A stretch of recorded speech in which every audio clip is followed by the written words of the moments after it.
Welcome to Fringe Fanatics with Chad Lee and Chris Zane.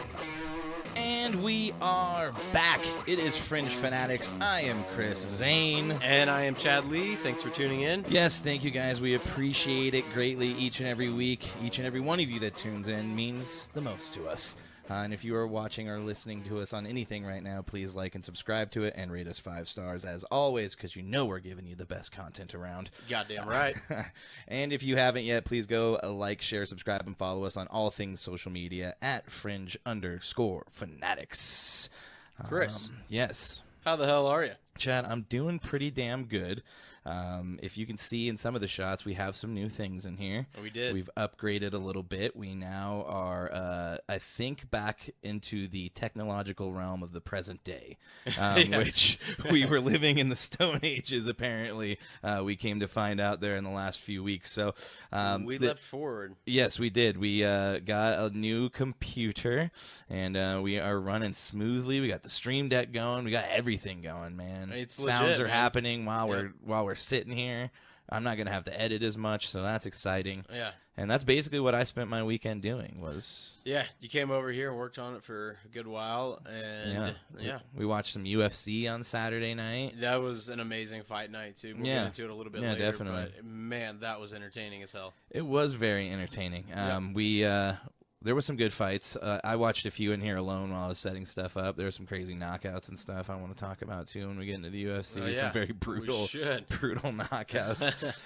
But this show's going to be a little bit different. I mean, there's really not too much NBA fast break happening. The season's over. Yeah. The penalty box, the door's shut. There's no more penalty minutes happening because we're just going to briefly talk about probably the NHL and the new Stanley Cup champions in the headlines. What I got written down as well. So, yeah, this show's going to be a little bit different. We are going to have Adam Scheinman on from, well, he's got a new thing now, which we'll talk about shortly with him. But we're going to get entering a new chapter. Him on the phone here in just a bit.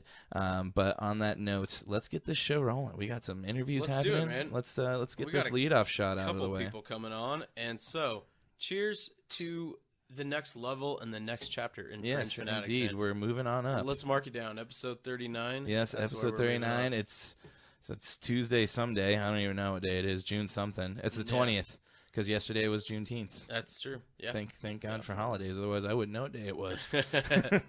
On that note, cheers to you guys out there. Hit them on the table. There we go. Gulp them down. Down the gullet. Oh, yes, yeah. Caramelly. Not bad. Oh, those notes are wonderful. Wonderful notes. You can taste the roses. Indeed you can. Well, shall we? Let's call Adam. Get him into it. Get him on the horn. So we're going to call Adam just to give you guys a little briefer. He is our official golf correspondent.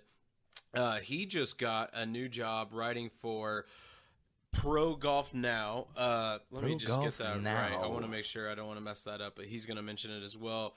Yeah, I did get that right. ProGolfNow.com. Yeah, but it's a huge step for him. This is a very legit site. I mean, the guy's content is great. We're going to put out his first article that came out today. We'll share it as soon as we can, probably tomorrow. But the guy knows his stuff. We're going to talk to him about the merger between LIV and the PGA Tour, and then also the epic U.S. Open that just happened last weekend. Yeah. And we might get in a little of that Rodgers talk. Oh, yeah. We have not talked to Adam since the big trade happened.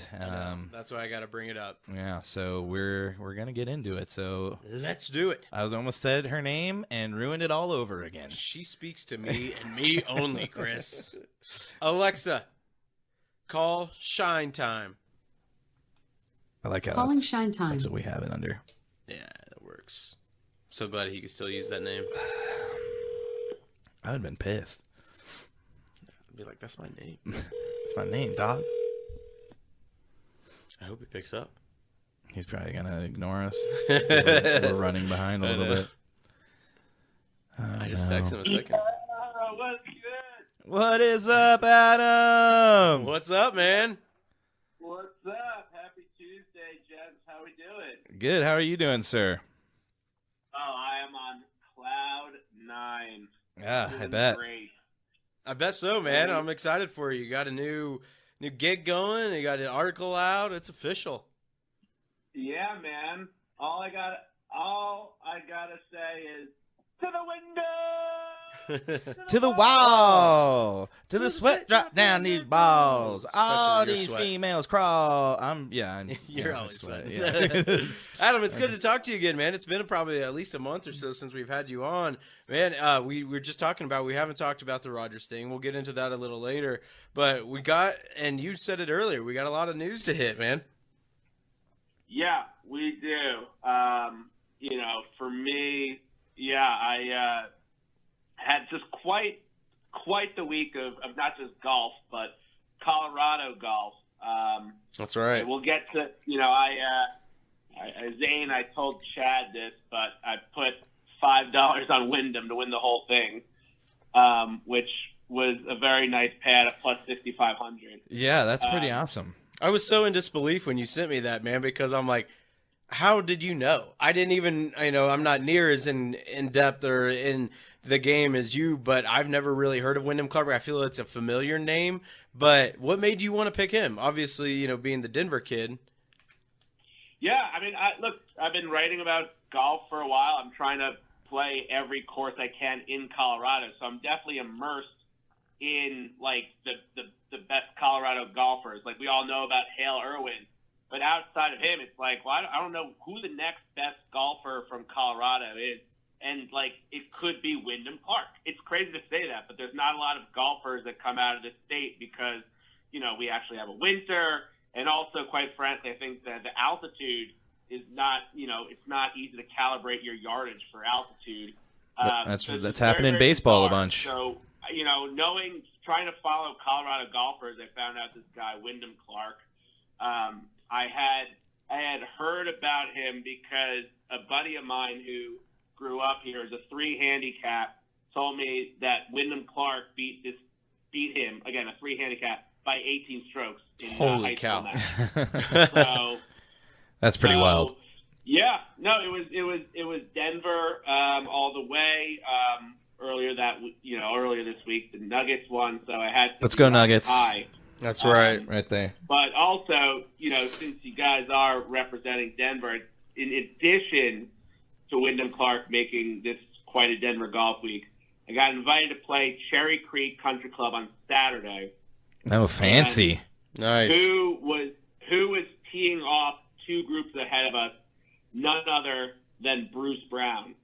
Oh, damn. that's cool. The cowboy, Bruce Brown. And I'm a guest here, but of all hats that I'm wearing, it's a Nuggets hat. So You weren't wearing a cowboy hat? saw him in the locker room, washing his hands, and I was like, I had to say something. I'm like, where are the Nuggets? And all I could muster was like, hey, and I pointed to the hat, and I was like, thank you so much. I know, what's up? Gives me a fist bump. I was like, I appreciate that, man. That's fucking cool. That is really cool. Starstruck, but yeah, quite a great weekend of golf for me, and obviously for the state of Colorado. Yeah, definitely. And there towards the end, I thought he wasn't going to be able to hold on. It was I mean, it's close. getting very close there at the end. Roy was Yeah, really nipping at his heels.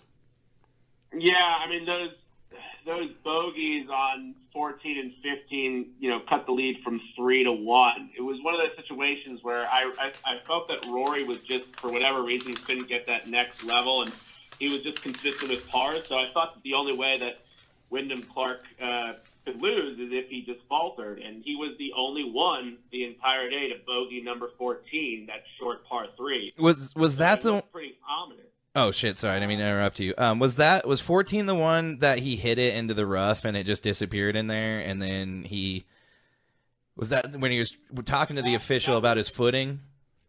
That was 8. Oh, okay. Where he whiffed. Yeah, he whiffed on it. Yeah, that was 8. So he hit into the Branca. This is where my panic starts to set in. I'm checking out the cash out option because he whipped, and then his next shot. I don't know if you remember. Yeah, he kind of scalded it. Yeah. He's pin high. He's on the low side, and he's happy to get enough contact, but it goes over the green. So we're looking at a double bogey.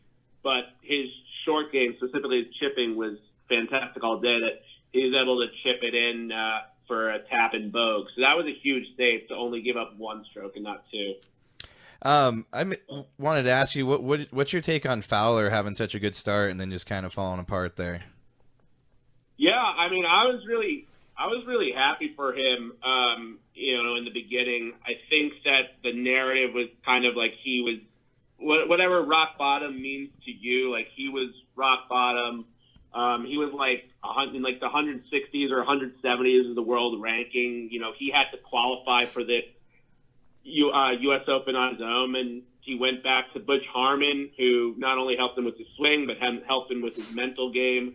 It's funny because I knew that mental game was going to be a big part of it. I'm like looking at his canteen that he's carrying around, like the most famous canteen ever, and he's just walking around with it. I thought that was like some like mental or like psychological, I don't know, totem that he needed to have to take his mind off it. He said the canteen was just to help him get hydrated, but I was reading into all the things that Butch Harmon helped him mentally, but I thought it was great. I was really happy the way that he played. And look, what's really, really fun is that about golf is that with these 4 rounds, you can come up with, who the storyline is for the first couple rounds. And then obviously the winner takes on its own storyline. So, you look at the first, we're 3/4 of the way through our majors.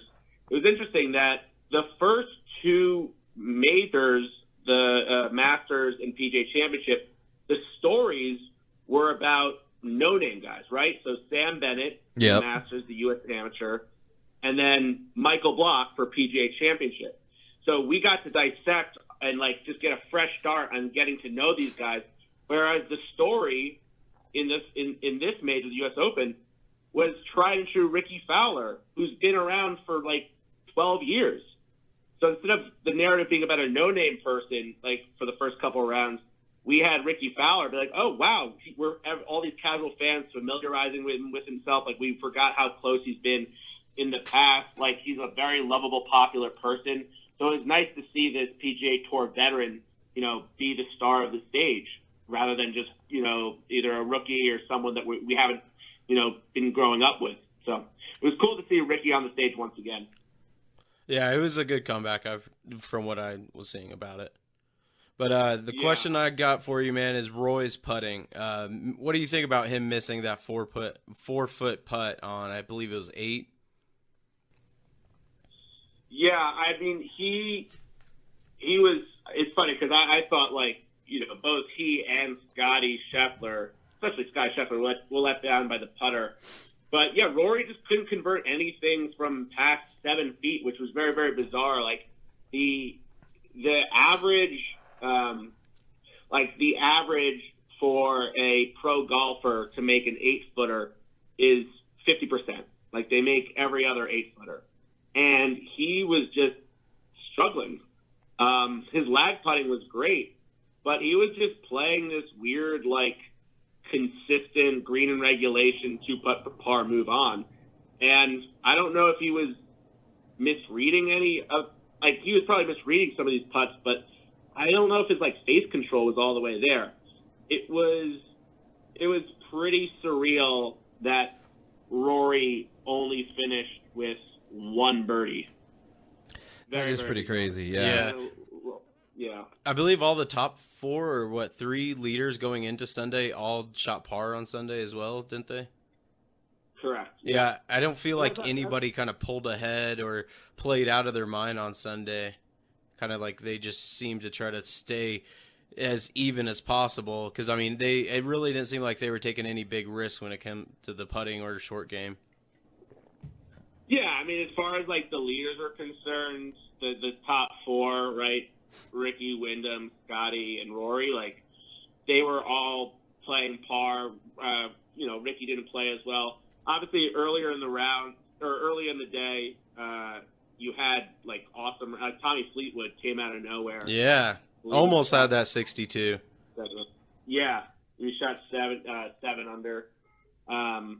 So, yeah, I think that it was very, very entertaining. With regards to my interpretation of the Open as far as the broadcast and the venue, it wasn't the best. It was painful, man. Like, I'm trying to watch Thursday and Friday's rounds, and there's just I monitor it, like 5 minutes of golf, 3 minutes of commercials, 5 minutes of golf, 3 minutes of commercials. It was like a snap story, man. It was fucking brutal. So the overall experience, you know, they got to step their shit up. The broadcasting was suspect. I don't know if you think back to the 18th hole, Wyndham Clark's approach shot. It was so quiet. There were so few people there. I know. I was kind of, it was a little anticlimactic. I was thinking. Yeah, that was a lot of the story this weekend, is just how few people actually showed up for the U.S. Open. And I think, do you think it has a lot to do, and this might be a way to parlay into the live thing, do you think it has a lot to do with people just being pissed off about that whole thing? Sorry, say that again? Oh, just the lack of people being at the U.S. Open was kind of a storyline over the weekend. I think that has more to do with the secretive / truly exclusive nature of LA Country Club. Yeah, I could see that too. Yeah, they sold half as many tickets as Oak Hill, the PGA Championship did. Oh wow! And so let's say they had sold 23 tickets. After hospitality and after sponsors, there were only 9,000 tickets given out. Oh, damn. That's crazy. It's definitely not the Waste Management Open, right? No. And it is, just going a little deeper dive into the LA Country Club, they are very, very bizarre. There's a reason why, we haven't really heard of them. They're exclusive, but in a notorious, but with notoriety for being extra exclusive, like a Skull and Bones. Oh wow! You're in LA, nice. And they don't allow celebrities. Oh, weird. They allow wealthy as fuck people, but they don't allow. They don't want all the hoopla. They don't. Yeah, they don't want paparazzi. There's no pictures allowed. You're not allowed to wear shorts. Apparently, there's 1,000+ page members manual. It's just what? It seems, I think maybe afterwards, you go into a room and then you put on a robe and stuff, and then you gotta do some ritual. You gotta come face to face with a skeleton, in the who is that? The God damn it, the shit. The Mummy? Not the Mummy. The secret group. A Bohemian Grove. Those people, yeah, same those thing. Types of people. Yeah, same thing. Exactly. That's Well, not what I was thinking, but that's same thing. It is. It's a very bizarre place. There's a reason we've heard of Riviera, which is also in LA, but we haven't heard of LA Country Club. So I don't know if this will ever get another. This will be a venue to another major again, but it is what it is.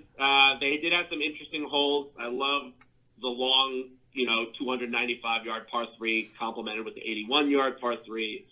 It was just outrageous to see some of these par 4s 520 yards. And then number 6, I was intrigued by number 6, that 310-yard par 4 where people could go for it if they were trailing behind, or they could also just lay up. And 310 yards is like a Muni par 4.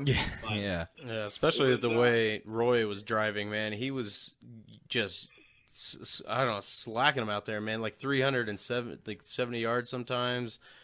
Rory's got a hell of a swing. He does, man. He's got some power. Yeah, he's the best driver on tour. I really would love to see what he's like in Colorado. Oh yeah, for sure. It'd be nice cool if they brought a tournament back here again. But I did want to parlay, and I said parlay earlier too, but let's parlay. We're talking about betting and everything. Yeah. Into the live golf stuff.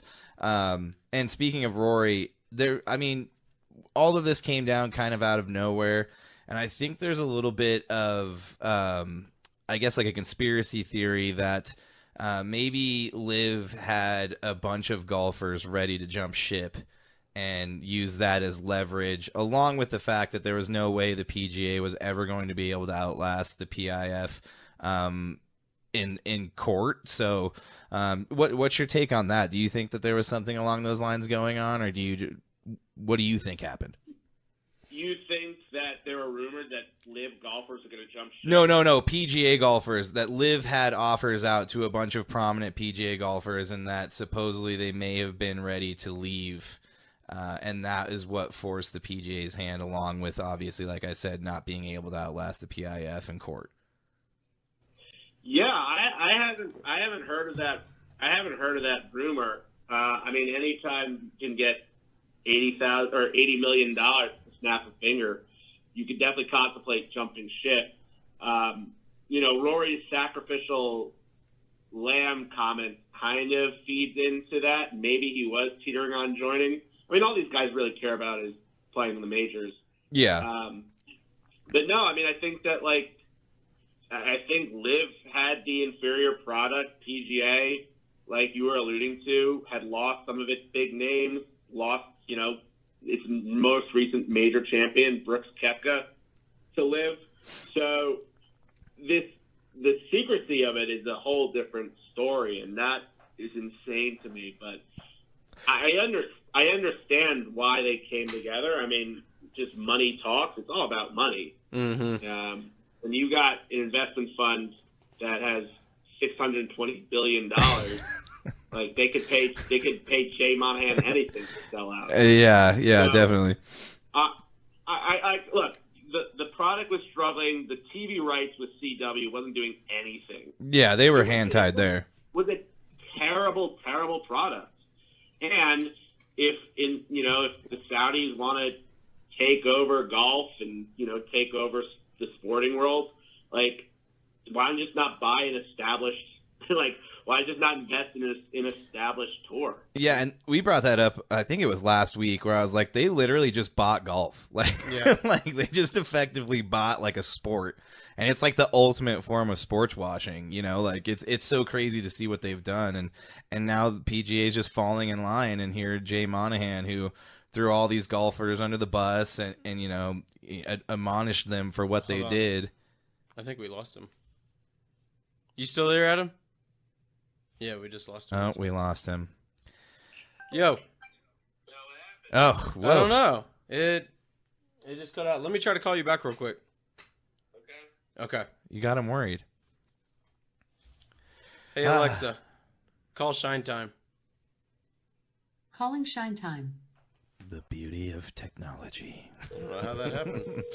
All right. Hey, sorry about that. I don't know how that happened, man. Yeah. All right, we're back. We're back. Yeah. We're back. Sorry for the interruption, everybody. What was the last thing you heard? Yeah, but anyway, I don't know what's going to happen next year. I think that just more money means a better lifestyle for the golfers on the tour. Maybe there are less events, but I mean the PGA Tour is just just PGA golf in general is not appealing. I don't think people necessarily care to play the St. Jude's Invitational, tournament or whatever, and they just want to play the majors. So I don't know. I think it's just more money for players that are not in the top 20 in the world that are on the PGA Tour. It's crazy. A lot of times, if you don't win in the PGA, you lose money. So if they have the financial backing from the Saudis, that might help their product, that might help the stability. But look, in the end, it's a money play. I don't think you have to read anything into this other than Saudis being like, hey, everybody's going to be a lot richer. Jay Monahan, you're going to make a lot of money. And yeah, I really, it's crazy because you can dissect it all you want, but the variables in play is money. Because otherwise, why was it so secretive? That's the question. Why did all the pro golfers find out at the same time? Yeah, that's what's crazy. I think it was Morikawa. Well, I was fucked that up. Morikawa that said, I just found out on Twitter, that everything's changing. Morikawa, Joel Damon, not Cam Smith, but yeah, I think Rory found out. Yeah, it's insane. Yeah. It's going to be interesting to see it going forward. I'm pretty fascinated on it because I can admit that I'm a casual fan. I watch the majors, but I don't watch typically the events in between hand on the tour. But yeah, I mean, I feel like if they were able to put some money into it and spice things up and make things a little more interesting, I'd be more than willing to tune into it a little more often and see a better product because I really enjoy watching the majors. like everybody, Yeah. of course. Yeah, the majors are awesome. You attract the top talent. You're also playing championship courses. These aren't necessarily your regular run-of-the-mill, regular season, links courses in Florida surrounded by residential houses. No, championship courses are insane. I don't think I've seen you, or I don't think we've talked since I actually played Pinehurst, but I got to play Pinehurst 6 weeks ago, and I learned the difference between a really hard course that has, fast greens and, long tee boxes. But, my God, you miss something from a narrow, 30-yard fairway and you're in bushes or you're in fescue or you're in a barranca. It's tough, man. It is really tough. So I do appreciate watching the majors because there's a difference between your run-of-the-mill regular season Florida, California courses, and then also just championship. You'll have to play one to just really appreciate how different. I don't know if I would actually appreciate it. I think I would just be pissed off the whole time. I bought a dozen balls. I have one left. God damn it. Yeah, no, it's intense. I'm a very good golfer. I shoot in the high 70s. And I think I had a 10 on the first hole at Pinehurst. And I was like, all right, shit. It's not going to be my best round ever.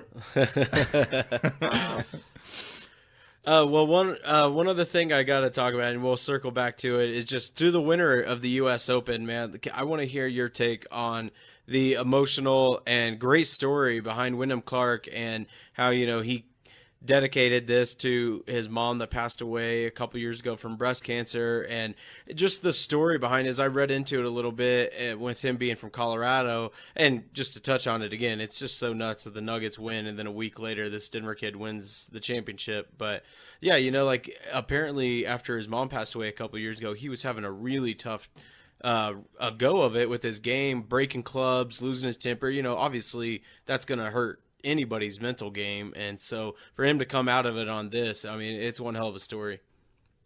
Yeah, it's phenomenal. I think his mom was his number one advocate. I forgot the emphatic declaration that she would use to motivate him. I think it was champion. I think play big. Yeah, play big. She Yeah. would leave that in his golf bag. Play big. She'd write notes to him. Yeah, I think she had called him champion. That was her nickname for him. I read she seemed like the number one supporter. I totally see that. Yeah, and he was talented. He had a tough time. He transferred schools. Mm-hmm. I think he was very, very lost. But it's a phenomenal story. I'm really, really, it seems like he has a good support system now. It's pretty cool. Again, a Colorado golfer, it's very, very, very rare to find someone up at these ranks.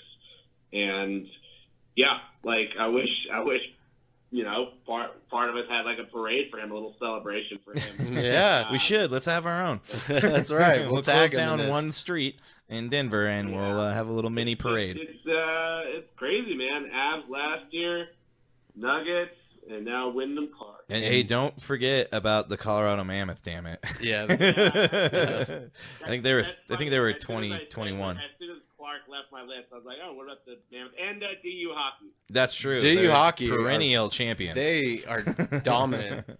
That's a dynasty. Well, Adam, let's wrap it up on golf. I think you got anything else on golf, Chad? That's all I got on golf. Well, let's move into the big news in your world in terms of the NFL. How does it feel now that Aaron Rodgers is the quarterback of the New York Jets? Well, I mean, we could go 1-15 now, but if that one win is October 1st against the Kansas City Chiefs, That's awesome. Hey, what about Nathaniel Hackett's return to the Mile High City? I forget what week it is, but he's coming back here. Yeah, that's a good next point. week, October 8th, I'll be there. Oh man, He's got these dates memorized, man. he knows. Great story. Keeping the receipts. I love Rodgers having to defend Nathaniel Hackett on Pat McAfee's show, saying everybody thinks that the reason why I'm going to the Jets, he said the reason why Hackett was hired by the Jets was to lure him in. He's like, Hackett's a good coach. That's why he was hired by the Jets. And I was like, I can attest to the fact that I don't think he is. Yeah, no, I think it's a big deal, obviously. But, you look at all these stats, right? The Jets have the longest playoff drought in the NFL. Jets have the longest losing streak of losing seasons. It's been 7 years since we had a winning season, or at least a 500 season. Ooh. So I think the winning, It's rough. I think the losing season streak will end. I think Rodgers can get us to 9-8, 10-7. I get it. Yeah. I'm still a little like I'm hedging my emotions because I do want to be like realistic that in spite of like with all the talent that we had, like it felt like 2/3 of our season was against second string or third string quarterbacks. So that 7-10 record might be a little smoke and mirrors. But we do have a lot of talent. I think that we could win 10 games. I am stoked. I think that he's going to be healthy. I know that was part of the concern. That's why there was a clause for the Jets that like he has to play 65% of his snaps. There's just a lot of excitement. I think I mentioned on my podcast earlier, or on your podcast the first time I was on, that I did this song and dance with Brett Favre 15 years ago. We always forget about that. We revamped. Yeah, we revamped our O-line. I am optimistic. I don't think I am as ridiculously optimistic to say we're going to be 13-4, 14-3. But it's a big deal, man. Like I'm trying to convey excitement. I think this saga was so long that it sucked the wind out of me, but I am excited for Jets fans to come out in droves opening week. None of this like bullshit, like just 10 people at Stoney's to cheer on the Jets. I think we're going to have a huge contingent, and we're talking to you, Chris Witowski. What? I said we're talking to you, Chris Witowski. Yeah, Chris, you better come. Chris is not going to show up. He's going to be sleeping in. You know it. And damn early After a East Fish Coast games. concert. Yeah, or just going to bed. But yeah, I really, really hope that. I have a feeling it's going to be a strong season. I think the Bills are still the top team in the division. I still think you got the three-headed monsters of Bills, Chiefs, and Bengals. I don't think anybody's denying that. You got the Dolphins down there too, man. I don't know. Well, Tariq Hill's like under investigation today. I don't know how. Say what? Are you breaking news to us? You mean for the second time after he broke his kid's arm that one time? That wasn't the proven. Chiefs fans that just swept wasn't under the rug? Proven. Yeah. Okay. Police investigating Tariq Hill over assault of someone, but I don't think he beat somebody up. He'll probably get out of it. The Dolphins roster will be just fine. Yeah. I hadn't heard about this. The Dolphins. What do you mean the Dolphins? What if Tua's not healthy? You believe in Mike White? Yes. Didn't you guys? Yeah. He's tough. I know he's tough. He tried to come back in with broken ribs, man. But he can't stay healthy. That's true. His ribs keep breaking. Weak ribs. Yeah. I mean, my faith in him has kind of been revoked. The best ability is availability. So that's very true. Vouch for Mike White, last year I vouched for Mike White. 2 years ago I vouched for Mike White this past year. But after every great game, he just got injured, and So I don't know. The Dolphins do have an intriguing quarterback situation. If Tua is healthy, they could probably get another wild card. But Bills division, and I'm just excited to see what the Jets do. Well, I'm excited for you. I'm sorry. It's also not just Rodgers. We got a lot of Sauce Gardner. You got Garrett Wilson. You guys were a quarterback away, basically. What? You guys were a quarterback away, basically. Yeah, I mean, we saw the blueprint for the Bucks before they got Brady when Jameis took them to a 7-9 record. Like, oh my God, Jameis with 30. Went 30 for 30. Why don't we just get a quarterback and we'll be good? But no, I mean, like we have all these ex-Packers that have good chemistry with Rodgers, like Randall Cobb, Lazard. Then I hope Mecole Hardman's healthy because as you guys know, he's fast as hell. So wide receiver depth, like offensive weapons, we also revamped that. I'm excited. Let's just start off hot. September and October. Sorry, September specifically has not been great to us over the last couple of years, but I think with Rodgers at the helm, we should get off to a good start. And yeah, man, I'm pumped. I really, really am excited. I've got 3 or 4 road games scheduled to fly out to. Oh, nice. That's cool, man. Hell yeah, I'm excited too. It'll be epic whenever, because you're gonna come to Don's for the Chiefs one, right? I can't show my face. Dude, don't do it. Don't do it. Don't do it. I respect your guys' territory way too much. That would be a dick. I hate when I see like an opposing fan like just cheering against the sea of like 1,000 just people, one guy, one like, fan. yeah! Everybody's like, fuck I give him a lot of credit, man. That takes a lot of balls to do that. Yeah. I think that's a Sunday night game too. So. I believe so, yeah. Sunday night. Now, I'll be watching all the other Chiefs games with you, but I will not be watching that game at Don. Do not want to get my ass. Oh, you know what? It's not even my ass. It's Chris. I don't want to see Chris get his ass handed to him. He's gonna talk shit. Yeah, his main thing is he can't bring any crazy girls that are Jets fans. That was the problem last year. He brought those Bills fans. Damn Bills Yeah, fans. Fucking Buzz Killington. Yeah, he's not thinking with his head. So. No, well, he's thinking with one of them. Yeah. It's just the smaller of the two. I gotta send this to Chris, man. That's awesome. Yeah.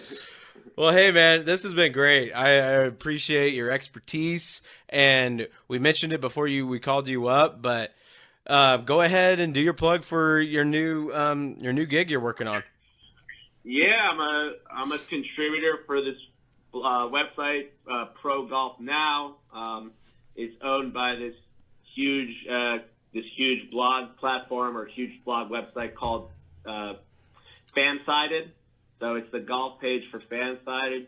I'm going to be posting out an article or 2 a week. Got the green light to post, opinion pieces, post about my journey to play every course in Colorado. I'm up to 72 right now. That's crazy. Damn. Yeah, it'll be a fun ride, and I'm excited to be part of Pro Golf Now. So progolfnow.com, Adam Scheinman, and you can see my first article that I wrote, which is just the chaos internally and externally of living and dying by a $5 bet. I know.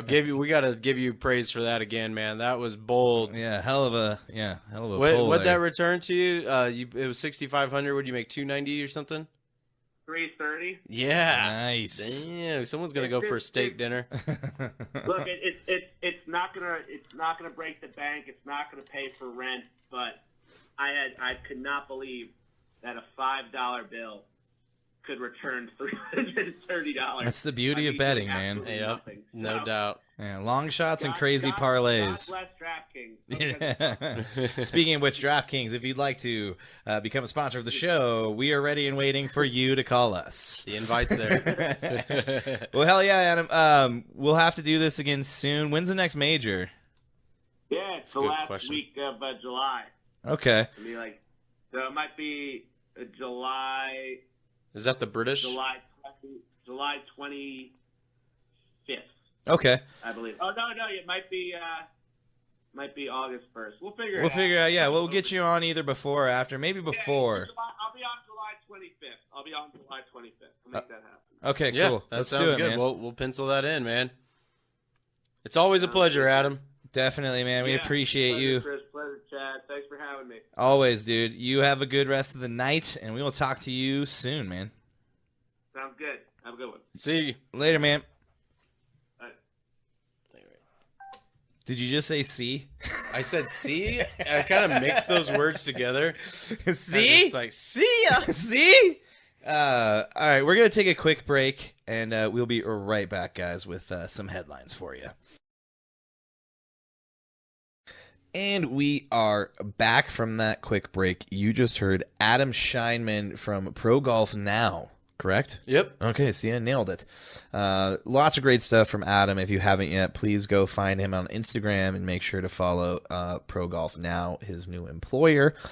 Adam's full of good information whenever it comes to golf. It's great to have that asset and the fact that he gives us the time of day. You know what I mean? I don't think I know anybody that is that immersed in golf as much as him. Yeah, and then you hear him talk about playing golf, and then I'm like, I fucking suck at golf. And he's like, I played like 73 courses in Colorado, and I've got like I don't know what his handicap was. I think it was like he said he normally low. golfs in the high 70s and stuff. I don't know what it comes down to his I handicap. broke into the 80s once, and I got an 89. So that's pretty awesome, man. That was the best I ever done, and I felt pretty damn good about it. I couldn't imagine knocking 10 strokes off of that. It's so crazy. And that's so I feel blessed. I mean, to have him as a correspondent, I mean, he really knows his shit. I feel like it won't be long before ESPN hires him or something. Right? Yeah, pretty soon he won't be able to give us the time of day because he's just going to be on, like, you know. Yeah, don't forget about something. The little people, I don't know. Man. Yeah, I know PGA has their own network somewhere. They do. The Golf Channel. Yeah, that's what it is. It's called the Golf Channel. Yeah. Now it's called the Pretty PIF Channel, the Private Investment Fund. But yes, we just everything's switched up right now. Obviously, Adam Scheinman was our guest. We started headlines with that, and now we are going to roll into the headlines. And let's do it. Where do you want to start, Chad? You like to roulette this shit. You spin the wheel and tell us where to go. Well, that's because, like, you know, we try to prep for this. We try to write shit down, but I like to keep you on your toes, and I'll just throw out Oh my god, a different sport, and what's happening? You're gonna know your shit. NBA. Big news. Ja Morant suspended 25 games. Chris, not enough. Was that enough? No, it was not enough. It was not enough at all. You mean to tell me if I was, let's throw out a name, Luka Doncic. Donkey Dick. Whoa. That's what his name sounds like, dude. It's pretty close. Yeah, it does. Doncic was just on Instagram waving around a gun. You don't think he'd get 25 games?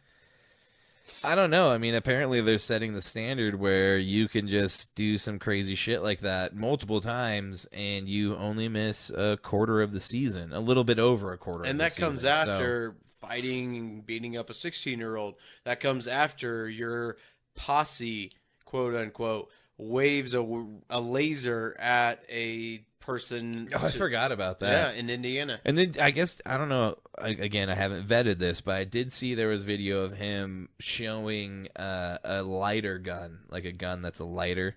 Yeah. And that's supposedly what was in that second video that we all I remember saw, you telling me about how he was trying to say it was a toy and everything. I don't know. Dude, yeah, I agree. I don't think it's enough. I just feel like in this day and age where there's school shooting nearly every day, or a mass shooting for mass that shooting or yeah. something. I mean, we saw it. Goddamn, unfortunately, like Travis brought up, during the parade and stuff. Like, it's just there's too much involved with that type of stuff right now. Where I don't feel like we need these superstars doing that. And I will reiterate the hypocrisy that Kyrie Irving had to serve the suspension and go through all these hoops and bounds to try to get back in the NBA. And believe me, I don't like that dude at all. But all he did is retweet some, movie, weird activist group and a movie as well that he wasn't even making or anything. Just retweeted a movie that was controversial, and his shoe got taken down from Nike. But because Morant is a bigger star, his shoe's still out there. Yeah, it doesn't look good at all. It's not a good look for the NBA, man. No, not at all whatsoever. But it's, I mean, if that's how Adam Silver is going to set the precedent with somebody who has multiple gun issues, when the NBA has tried so hard to alleviate gun violence and gun issues from players, I guess it is what it is at this point. 25 games is enough. Yep. Apparently the 8 games that he stepped back from prior to the playoffs, which basically put them in the position they were to get knocked out pretty quickly. It wasn't enough. So here we are. He's got 25 games to start the season, and they're going to be in a hole to get going. Automatically rules him out for any type of awards like MVP, Defensive Player of the Year, anything like that. So Yeah, it serves you right, John Moran. It should be more. Indeed. And then Clarence, I meant to say that's his real Clarence. name. He had real nice parents. Nice. The next thing, news. Yeah, the next thing, which everybody's heard now, Bradley Beal is now a Phoenix Sun. Did you hear about the agent and that whole thing, though? Didn't you feel like that's some nepotism that, like, David Stern would not have allowed? The agent is the father of the CEO of the Suns. Yeah, it seems a little bit weird, but especially because the Wizards didn't get shit back for him. Well, it's a terrible trade, yeah. So, I mean, Beal signed a 251 5-year max contract, $251 million, 5-year max contract. He's traded to the Suns. The Suns receive Bradley Beal, Jordan Goodwin, Isaiah Todd. The Wizards receive Chris Paul, Landry Shamet, multiple second-round picks, and multiple pick swaps. The Suns are now in the tier 2 of the max contracts. They have 4 max contracts on the books. And now with the new CBA, you are basically handcuffed. They can only have vet minimum players. So this is going to definitely handcuff them in what they can do in terms of filling out an already depleted roster just due to the fact that they have so many unrestricted free agents already. So we're going to touch on this more with Travis a little bit later. But, yeah, it's one of those things where it's a great trade when you look at it from like a 10,000-foot view, but at the same time when you boil it down, Beal's not been healthy that much. He's more of a scorer, not like a 3-point scorer. He's more of like a drive and get bucket scorer. So percentage has gone down quite a bit. Yeah, I think he's in like the low 30s, like 33, 34 or something like that. It's much more of a drive. Still good, and shoot but yeah. guy. Yeah. Yeah, I'm honestly, I'm not worried about it at I all. thought, I don't know. I thought it was going to be a bigger splash trade. Then I heard Bradley Beal, and I was like, okay. Oh yeah, okay. Yeah. Who's gonna distribute the ball to these guys? And the guy that it just got traded to this Wizards. So we'll see what happens. That was the main thing I think in terms of like big news next to the suspension of Ja Morant. We got some good gossip though. I hope that maybe TMZ. This is the little TMZ segment. Maybe fill us in on the gossip, Chad. The porn star that Zion Williamson was Mariah cheating Mills. on his girlfriend with, whatever, and she's pregnant. She's pregnant. Yeah. Got a porn star pregnant, I believe. No. The porn star is just mad that she didn't know about his pregnant girlfriend. Okay. I was trying to see all this gossip. It's a hard lot to keep I need Maury up in here, Jerry Springer, whatever. You are R.I.P. not the father. Yeah. So Zion Williamson, who has played maybe 30% of the games since he's come into the NBA, can't even stay healthy, is in a bunch of trouble. Apparently, from Windhorse, ESPN reporter, he has no relationship with the Pelicans, and his agent isn't even really talking with them. So it looks like a trade is inevitable. Well, and according to Mariah Mills, the porn star who he has been dating on the side, if they do not trade Zion, she will release the sex tapes that she has. Yep. So he's basically getting blackmailed at this point. This is hilarious. I think it's funny, dude. It is kind of funny, and if it was anybody else, I guess I'd feel like I'd maybe feel bad about it. But it feels like since Zion has come into the league, it's all been about Zion. Yeah. And I was trying to think of his name just a second ago. The Raiders quarterback they drafted, Jamarcus Russell. Yep, I'll never forget about that. Same type of thing, dude. Big body guy is going to be this quintessential, like the next thing, and they just fall out of the league. A lot of it, dude. And think about the maturity level. Do you remember what the Raiders did to him to see if Jamarcus Russell was watching film? Yeah, they were sending home empty. It was just like blank tapes. Yeah, they were like, "Hey, did you watch that film?" Yeah. Watched all of it. It was great, and it was completely empty because they knew he wasn't watching film. Yeah. And that's where it comes to the maturity level. Jamarcus Russell, I think he won a national championship at LSU. But, that's the difference between college and NFL because, when you get to the NFL, you got to watch film.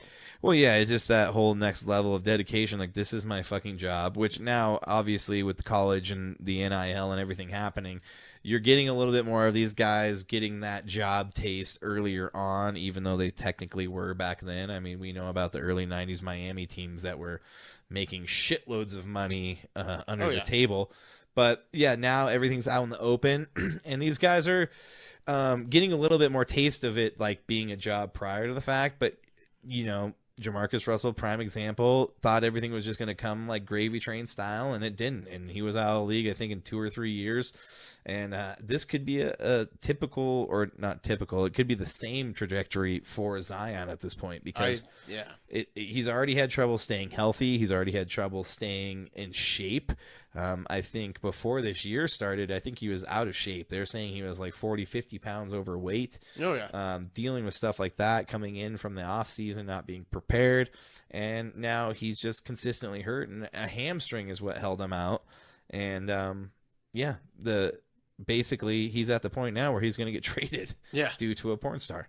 Mariah Mills, if you want to Google it. And the Pelicans facing an option to where Zion and his agent idiotically wants him to get this huge deal, which he hasn't earned at all.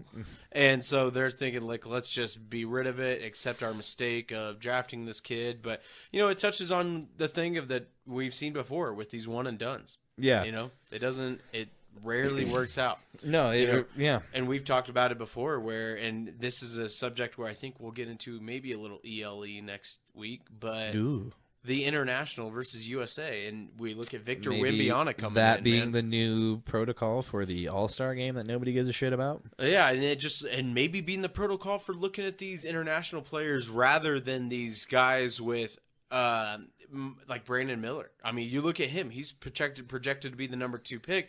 He's also in a bunch of controversy. I think it's gonna be Scoot Henderson. This is number 2 pick. But I've heard either or. Brandon Miller, I don't know how he could be the number 2 pick with a murder investigation going. That's what I'm saying, dude. It's just you look at these guys from America;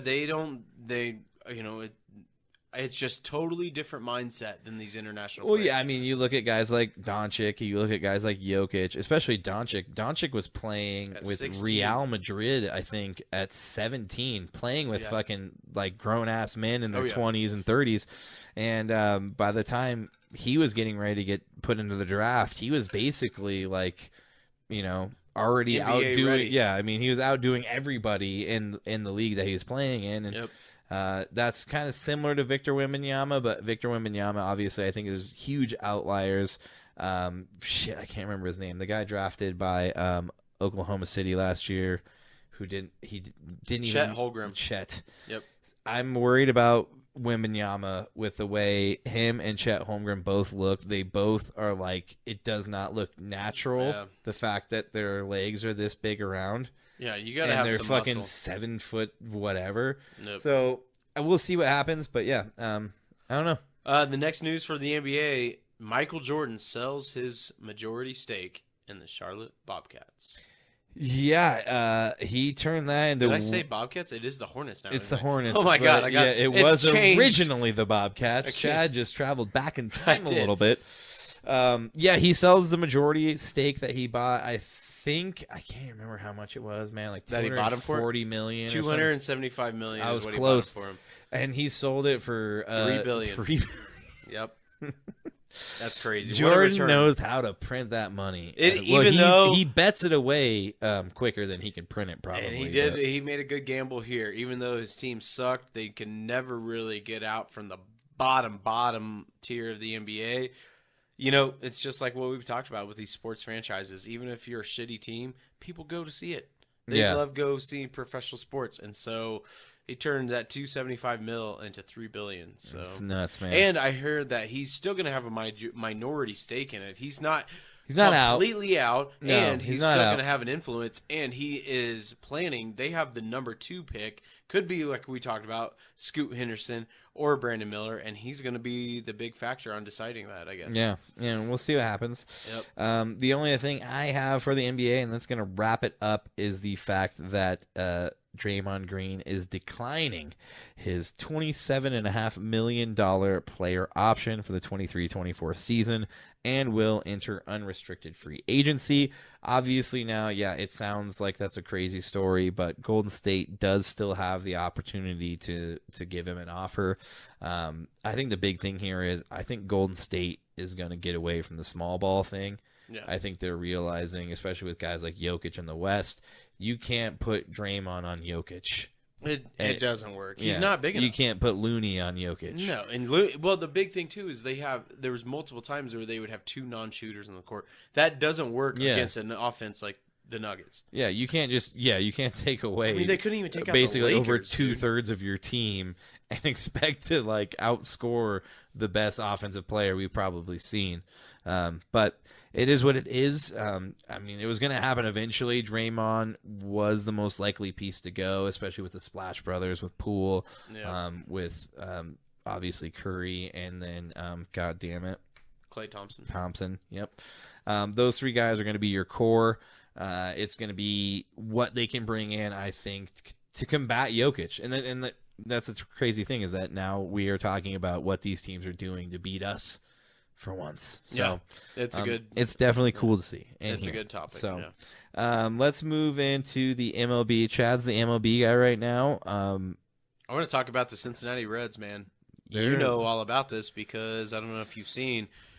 They just beat us up. Yeah, they beat the Rockies last night. I was kind of bummed because I put $4 on them to beat the Rockies by 2, and they only won by 1. But they still kept that winning streak going to 9 games. If you bet anything over a run this last weekend against your Braves, the Rockies just got shellacked by the Braves. They did, man. The Braves are looking really good right now. I think they're beating the Phillies tonight, actually.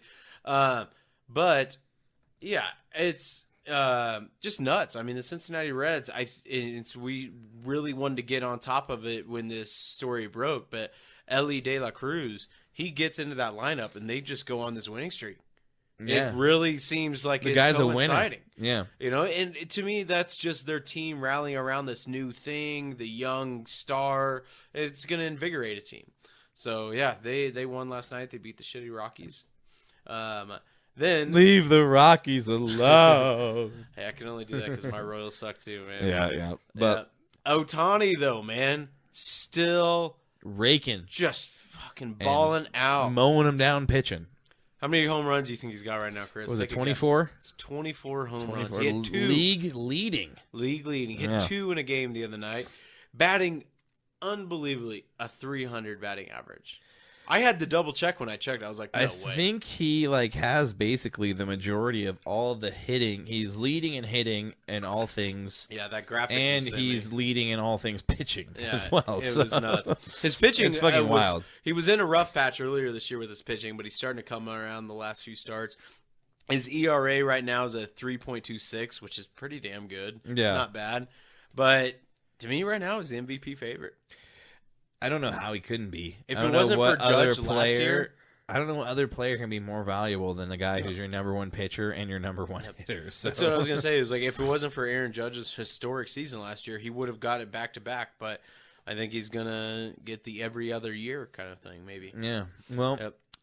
Let me just get in the standings real quick. I just want to give people a quick update. Oh my god. Yep. Tampa Bay in the American League, 51-24, still kicking ass. Texas Rangers, 45-27. Baltimore Orioles, they beat a good team in the Rays tonight, 44-27. Yep. And then, like you mentioned earlier, in the National League, Atlanta Braves, 46-26. Got a 2-game lead up on the Arizona Diamondbacks, who I put money on tonight. Let's check that score against the Brewers. Tell us what it is, Chad. 5-3. That bet's hitting. Follow me for all your betting needs. I am a wizard. He's a wizard of betting. I am basically Small the wizard amounts, from Mario but, Brothers. Like a tiny little turtle. That I wins like sometimes. I like it. And then in third place, Miami Marlins, 42-31. And just to round it out, I would like to mention that Chad and I's, our favorite MLB teams, Right now, the Kansas City Royals in the Central AL are 20-53, sitting in last place. They won tonight.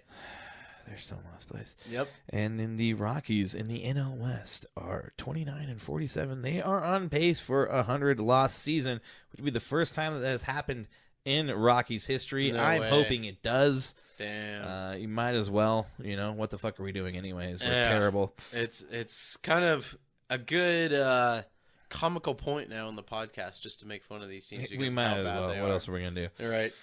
So that wraps it up for the MLB. Chad, take us into the F1 because you are on the F1 now. You're into it. I was You're watching it it when you came over on Sunday. Yep. Tell me about the Canadian Grand Prix a little bit.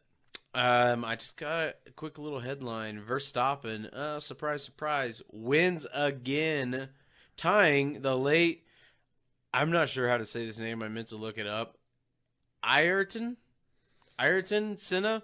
Oh, Senna, yeah. Senna, yeah, yep. Senna. Yep, I'm just going to yep, say Senna, an old racer, for career victories.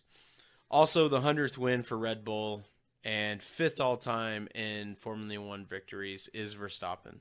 5th all-time already. Yeah, he's moving up very quickly. He has won from the pole position for the 3rd race in a row. So they're in the lead of the pack, and they're not leaving the lead of the pack. He is nearly 70 points ahead of the next driver, which is his teammate, Sergio Perez. So Red Bull is looking to run the table this year. It's insane. It's nuts. Yeah. It's crazy. And the one thing, though, is that we are seeing a little bit of parity as Alonso and Sir Lewis Hamilton have been on the podium now, I think, the last 4 weeks. Yeah. For sure, Lewis Hamilton has been on the podium in the last 3. I think Alonso missed out on one, but he's been up there. So Mercedes is catching on a little bit. They're getting a little bit of a gain on Red Bull, but then at the same time, I'm gonna have to look it up what the times were in the Canadian Grand Prix. Nice. The old Grand Prix. The Canadian Grand Prix, the times, I still think Red Bull was far and ahead of everybody else. Let me Google this real quick. Well, I know that it was really interesting. Right before you left my house on Sunday, they were interviewing just different celebrities around, and it was funny because the commentator for the whole event, the whole Grand Prix, was just like, there's not too many celebrities at this race. It's not like Monaco. Don't you know? It's not like Miami. And, so they found one, and it was Gordon Ramsay. It's like, nice. That's the best yeah, they can Gordon get. Ramsay, he's just all angry, yelling at people. So this was what's crazy about F1 right now. Alonso was second, and he was 9.5 seconds behind Verstappen. Jeez. A full 10 seconds almost that they're behind Red Bull. They have none of these teams. Hamilton, 14 seconds in third. So Red Bull is just heads above the entire rest of the competition. It's not even fair at this point. And they're gonna run the whole thing. I mean, if Verstappen's not winning, it's Perez. So if you haven't yet, please go check out F1. And if you don't know how to get into F1, go watch Drive to Survive. It is an incredibly good show. And it will definitely suck you in. That's kind of what got us into F1, and now even Chad's watching F1. So I dig it. Yeah, so it's fun to watch. Like I said, it's full of information. When you're watching the races, there's so much information, just everything. What gear they're in. Are they braking? Are they accelerating? How much so? Oh, the science behind it, too. There's a lot of science behind it. Yeah. That's what it really when you me. get into all that stuff and all the ways they use these crazy electric boosts that they have and stuff, it's wild. But that's gonna do it for F1. I think that's gonna do it for headlines too. I don't know what else. We got a couple more. Oh shit! Let's just cover real quick the Vegas Knights. Oh it's, fuck! when we recorded last week, it was when the game was going on. Yeah, it was pretty much over. It was pretty much over. We just want to touch on it real quick. The Knights have won the Stanley Cup. They held the parade on Vegas Strip. That's shut kind of down more. The Strip. That's one thing I wanted to kind of touch on more than the old news, because everybody pretty much knows the Knights won. But that town is turning into a sports town. It's always been a gambling town, but to hold the Vegas parade for the Stanley Cup champions on the Vegas Strip, that's pretty fucking cool, man. That is pretty cool, and that's like what we were kind of talking about, like especially with the town being full of transplants, was like how much actual like fire is going to be burning for the local team when it's like entirely based off of travel, and it turns out all of it. Yeah, the Vegas Golden Knights have one of the best all around just atmospheres at their arena. Everybody was talking about it. Yeah. It's an entire show. It's an entire production. They go above and beyond. The team is really good. They just won, obviously, the Stanley Cup, and now they are the team to beat. And I think just in terms of the way they do their games as a whole are the new, like, I guess what would be the parody of the NHL. I think you're going to see a lot of teams going the route of the Golden Knights and just doing like so much to bring everybody into the arena and make everybody feel a part of it. And it's working, man. The buzz is all around them. It's really entertaining to watch. You could tell their fans are having a great time. And just to end it, hats off to them. And to segue into that, I just want to mention it's probably just going to keep going because I believe it was the Aces that won last year, the WNBA professional team. They're just continuing to dominate because they have a super team with Candace Parker and a few other stars. So, and they're blowing teams out by 20 plus Are points. you calling your shot right now that the Las Vegas Athletics I was looking will be on PointsBet winning the World Series soon to place the Las Vegas Athletics? Is that what we said? Or, yeah. Oh, when they come, no, they it's gonna be suck. 22. Yeah, no, 2026. Yeah, but. that's a long ways. But I mean, I'm just saying, like, if people are interested, if they're just a betting person or you just love basketball, watch the Vegas Aces. I watched them on Saturday. I mean, it's entertaining basketball because it's like what we talk about with Jokic. Jokic isn't out there making dunks from the free throw line. He can barely like jump that. people. It's fundamental basketball. Yeah. That, I mean, the Aces, even they're that good. They play street because they're just that much better than the rest of their team. So I think the Vegas, just whole area surrounding it is going to become a sports mecca, except for the Raiders, of course, for a while to come. We hope, anyways. But yeah, definitely with Hurricane Josh McDaniels being there, it's probably going to be a little while. One thing I do want to talk about, hats off to the Florida Panthers. When you get the list of what injuries they were dealing with, obviously Kachuk did not play in Game 5. In Game 4, he suffered a broken sternum and came back and played and scored a goal. So hockey's just different. You want to talk about Patrick Mahomes coming back from a high ankle sprain? Ooh, I had a high ankle sprain. Let's talk about Ekblad, Chad. Let's talk about Ekblad, who in the first series broke his ankle and played all the way through to the finals. What about this, Chad? He also separated his shoulder twice. Jesus. And Mahomes is somehow a gladiator. Anyways, we're going to get to the realness here.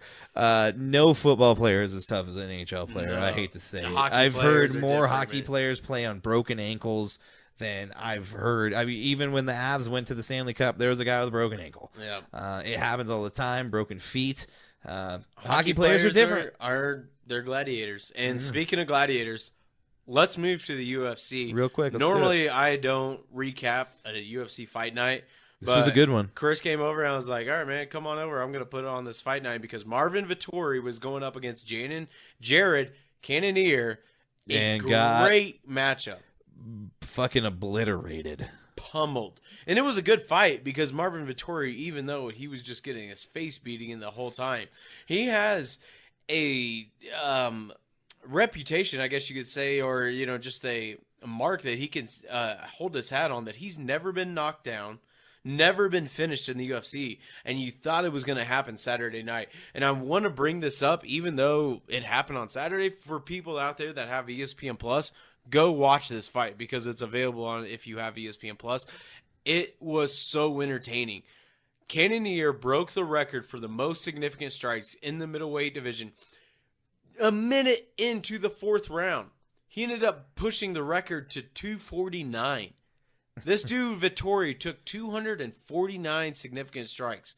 I mean, I cannot believe he was still standing after this. Cannonier wants a rematch with Israel, but Israel picked him apart, though. Oh, yeah. He didn't have no 200 and some strikes on Israel. No, but I will argue against that. Israel played, it was a chess match because Israel did the smart thing, and he knows the power and the boxing skills of Jared, and basically just avoided him the whole time. And he got that champion's nod where it's like, okay, well, you didn't get hit, so here's your hand raised.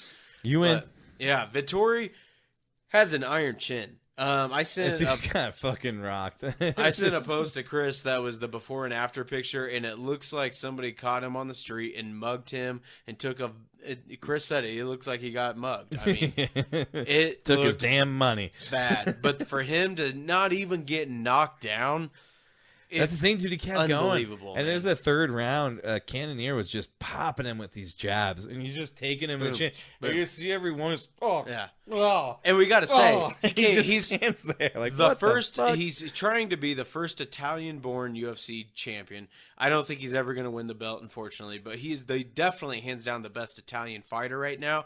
But he came out to the Rocky theme song, "I Am Tired," and somebody made a good post that was like, he really has Rising all the up Rocky vibes into the streets without the happy endings. Took our time, took our chances. He took the beating like Rocky, but he did not come out on top. Yeah, no. Well, technically Rocky didn't come out on top over Apollo. Nope. You know? Until the second time. Yeah, exactly. Yep. But the last little bit of UFC news, it came out just hours before we started recording, that Conor McGregor has missed the deadline to enter USADA, and so we will not be seeing him in 2023. The Ultimate Fighter, which we are watching right now, is kind of anticlimactic, knowing that Michael Chandler and Conor may not fight at all, or at least for a long time, because last episode I thought it was just happening here in like a month or two. I didn't even know. I was like, it's over, right? And then they fight, and no, we still got a ways to go. They might not fight. But what else do we have for headlines, Chaz? Is that it? I believe that's it, man. All right. Well, on that note, then we are going to get into the musical break, which is Horse Bitch. And the name of the song is, oh my God, I'm going to have to look it up again real quick. It is... If Raymond Carver... Here we go. Ready? Okay. 1, 2, 3. If Raymond... Or no, wait. It's a song about... It's a song about Raymond Carver. 1, 2, 3. A song about Raymond Carver. If Raymond Carver was the girl from my English class. Damn it, we are good. That sounds deep, dude. It's so deep. I love it. I'm not going to repeat that name again, but Horse Bitch is going to be coming at you soon. If you haven't yet, please go follow them on Spotify and like everything they do. And we will be right back shortly. Thank you, guys.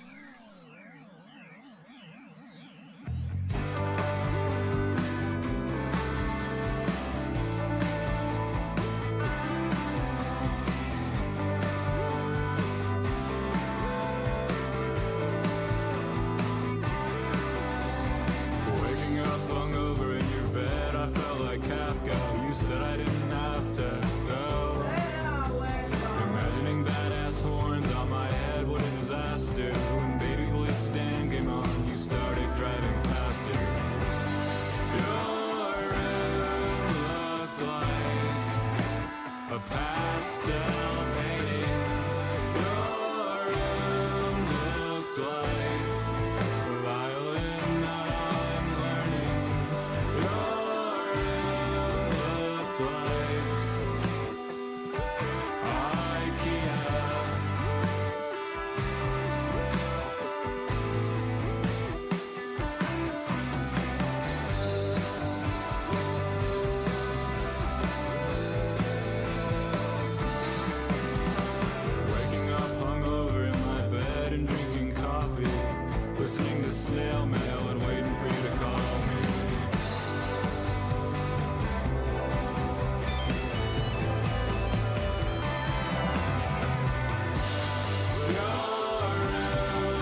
We are back. You just heard Horse Bitch, a song about Raymond Carver. If Raymond Carver was the girl from my English class. We did that pretty good. Dude, I had to say it along with you because it's... You couldn't do it.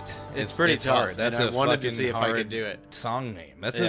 That's almost a paragraph. Could you imagine You're bordering on paragraph when they put out their structure. CD and they're like, we don't have enough space on the back of the CD for this song. They have to use like really tiny font. I can't even fucking read it.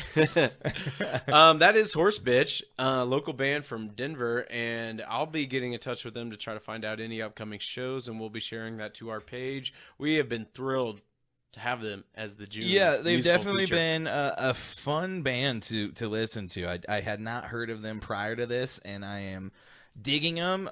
There's a band, I'm going to try and remember it before next week and tell you who I think they sound like, because I can't remember the band right now, and I might forget about it. But if you haven't yet, please go follow Horse Bitch on Instagram.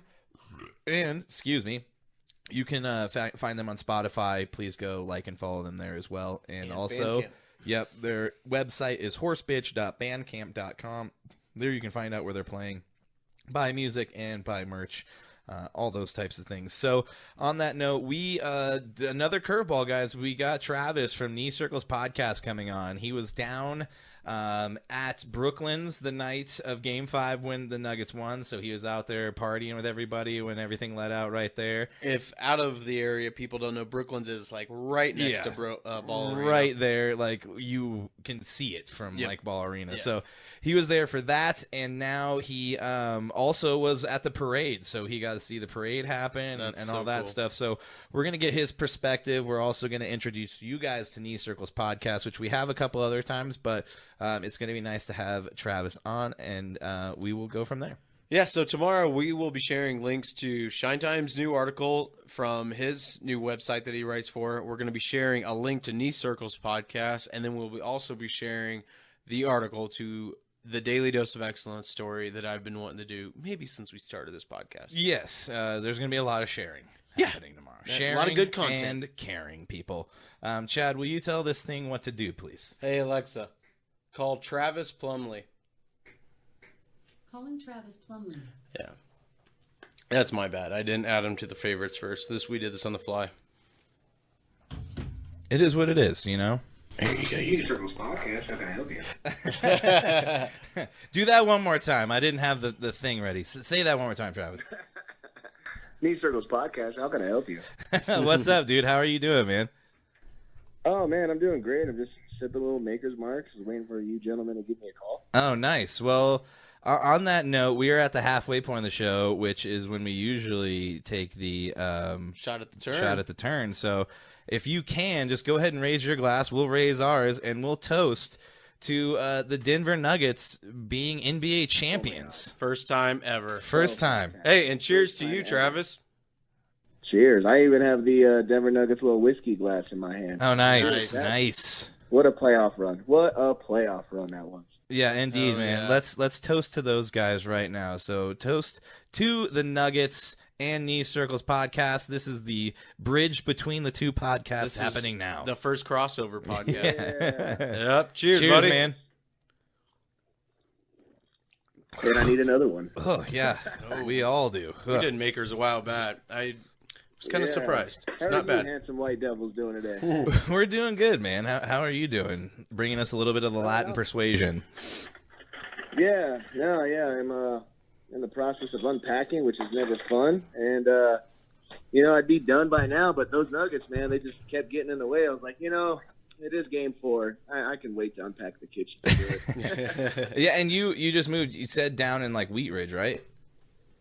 Yeah, I moved on to the other side of town, which was nice because when I did decide to go downtown for Game 5, it was like a 13-minute Uber. It was quick. Yeah, it's like only like $30 instead of $70. Yeah. I like that area. Wheat Ridge is 42, awesome. But whatever. Yeah, because that's close. Go check out US Thai Cafe if you haven't already. All right. I'll definitely keep that in the book for sure. I've Yep. been hitting up all the local spots. There's a ton of breweries. My favorite is there's King of Wings. Shout out King of Wings right down the street. Sweet. I Probably did the see best you wing mention I've that, ever yeah. Yeah, best wing I've ever had. If you're going there, get the what is it, the Golden Tasties or something? Just a fantastic thing, man. Great name right there, Golden Tasties. I love it. Yeah, it sounds enticing. Yeah. So, real quick, man, give the people a rundown of what Knee Circles is and where they can find you guys. Yeah, absolutely. Knee Circles podcast is your raw comedy podcast. We don't hold back. We'll cross the line. We may even offend you, but we don't care. If you like Bobby Lee, if you like Brendan Schaub, Joe Rogan, all those guys, I mean, definitely check us out. We're a little bit smaller, but you'll definitely laugh. I've had tons of people that wouldn't give it a chance, and then they finally gave it 20 minutes, and they're like, dude, this is one of my favorites ever. So, I appreciate you guys having me on. I would love if anybody could check it out. We always just try to talk about stupid news or the latest things. We even drank fucking Mountain Dew hard seltzers and got... Dude, I haven't tried those yet. Are they good. good? I have not tried them. Are they good? They literally taste like Mountain Dew, and they're very dangerous. Okay. I love Mountain Dew. Minkus, we drank 6 each, and he didn't make it home. He fell asleep on my couch. There's probably been a few times I should have stayed on Chad's couch after the podcast. Last week might have been one of them. I don't know. Definitely. Right. But yeah, man, it's a great time. And you can find us anywhere on any platform, not just Spotify, Apple, Amazon. Shit, we're on iHeartMusic and what's the other one? Audible. If you listen to books, go listen to me on Audible. Yeah, Nice. You got to be on everything. We're on all those damn things too. I did listen to the last episode. Super good episode. I enjoyed it. Like I said, if you're giving out PS5s, let me know. It's in the works. I got to get T-shirts going first. Yeah, I was merch.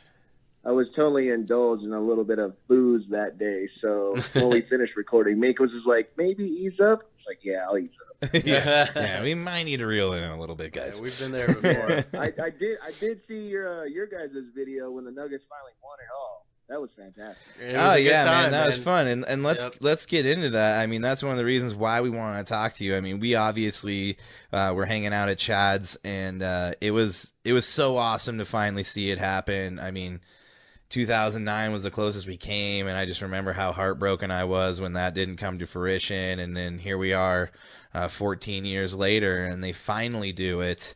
How was it being down there, man? You were at Brooklyn's, right, watching the game? Yeah, so funny story, right after Game 4, as soon as we won it, I decided to order tickets. I was about to spend $3,000 on 2 nosebleed tickets. That's crazy, dude. Seats. They took my money. The next morning, they're like, "Hey, we want a copy of your driver's license." So I sent them the My Colorado app, and they said, "Sorry, we don't take digital driver's license. My driver's license is broken. I won't tell you why." But so I was like, "Hey, let me talk to supervisors, whatever." They're like, "Sorry, we're not going to take it." So I was like, "Well, give me back my money." And then my buddy was like, "We're going to Brooklyn's." People don't know that's not local. Brooklyn's is literally across the street from Ball Arena. We had to be in the vicinity. I got there a little late. I got there just as the first quarter was happening. My buddy had 2 spots saved up. Next thing you know was my podcast co-host, 2 of my good friends that I consider brothers, and just everybody was just vibrant, having fun, but it was a close game. We were freaking out, especially that 3-point call on Aaron Gordon against the nut kick. Yeah. We were pissed. Dude, like, come on. Like, man, the whole game was called different than the whole season. The whole series, even. And they challenged that play, and they still won. Miami still won the call. Yeah. Yeah, and that just goes to show you what the fuck does New York know? Because I think they know money. I think that's what it is. They know the advertising money. But we got to the end, and I realized, oh my God, we're gonna close this out. Like, this is done. And the one thing is like, my dad always raised me to be Colorado sports. If you can't root for your home team, fucking move, get out of here. yeah, for sure.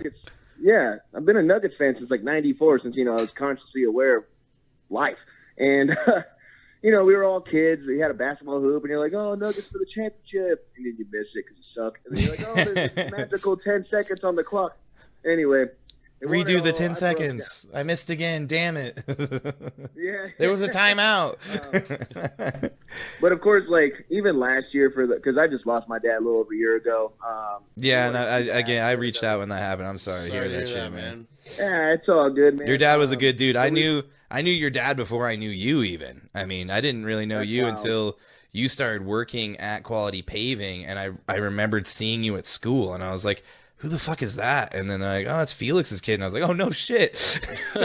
So yeah. Yeah, I look like E.T. I look like E.T. and Schmeagol fucked and had a baby. That's awesome.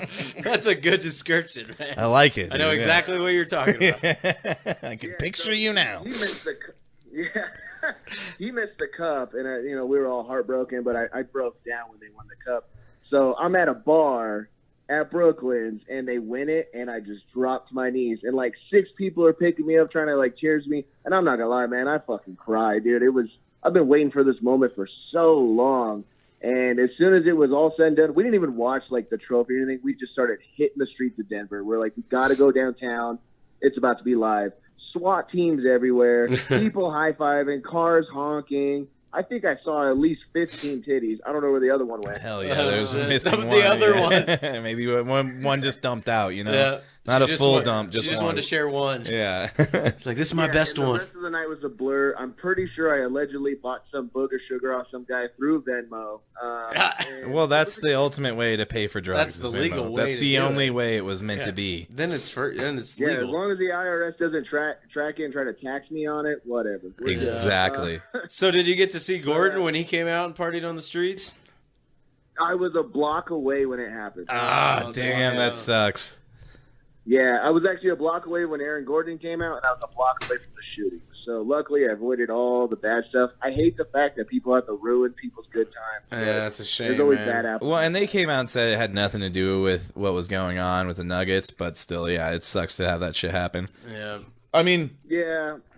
we didn't get. I mean, you had a lot more to be emotional about. Me and Chad, it didn't hit us until they interviewed Jamal. That was it for me. And you heard the roar of the crowd as soon as he walked up to the mic, and it was like, oh shit, dude! Like this is. And that's my one thing I've been avid on is like ever since Jamal came in and then he got Joker together, even when they were young, like I was like, these guys are gonna ball out. Just stick with it. Fuck Philly and their whole trust the process. Like we had our own. Fucking process. Embiid. Damn right. Yeah. Fuck Embiid. Yeah, and I'm sorry, but Joker should have got 3 MVPs. Damn We all right. know that he'll get one next year, barring some sort of terrible thing happening. Yeah, and it was just, dude, the vibes were immaculate. Fireworks were going off. I'm sure if people have seen it with the sky view drone shot of all the people downtown, I was in that group. It was just fantastic. I didn't get home till like 3:30 in the morning, and I had to go to work the next day. Yeah, You're a mad trooper, respect, man, dude. Mad trooper. respect. That's a true fan right there. Yeah, Oh, we had to go to work, but it was like, my coworker. oh shit, sorry. We had to go to work, but it was like we had to get up like 5:30 to go to work. Yeah, it sucks. Oh Jesus Christ! No, yeah, I went to bed at 3:30. Had to be at work by 8:30. I walked That's in, my doable. coworker's like, dude, I'm pretty. Yeah, it's not. I'm bad, sure you but, were pretty my co- hazy and not all there, all put together, but you were there in spirit. That's all that I mean, matters. I had a couple buttons undone, and my name tag was crooked, but whatever. But when I walked in, my coworker was like, "I'm pretty sure I'm still drunk," and I was like, "I'm pretty sure I'm still drunk and high off coke." But that's not- The only reason you were there was the coke. It evened you out. Keeps you Well, up, and that's man. the funny thing is we walked from Brooklyn's all the way to my buddy's truck on 38th exit on I-25. Oh damn, dude, that is a Jesus, fucking that's- walk. That's a trek there. That's man. like a 45-minute Yeah. walk. Yeah, with some bars in between. Yeah. So probably 2 hours. Nice. That sounds like an awesome time. Yeah, it was a blast, man. And then the next morning, I was hungover at work, and I saw Dick's Sporting Goods had the championship gear. There's one off Alameda and Watts. I told my boss, I was like, I'm still hungover. I'm going to go get some breakfast, and I'm buying like $300 worth of merch. So I did that. Nice. And did you guys get to go to the parade?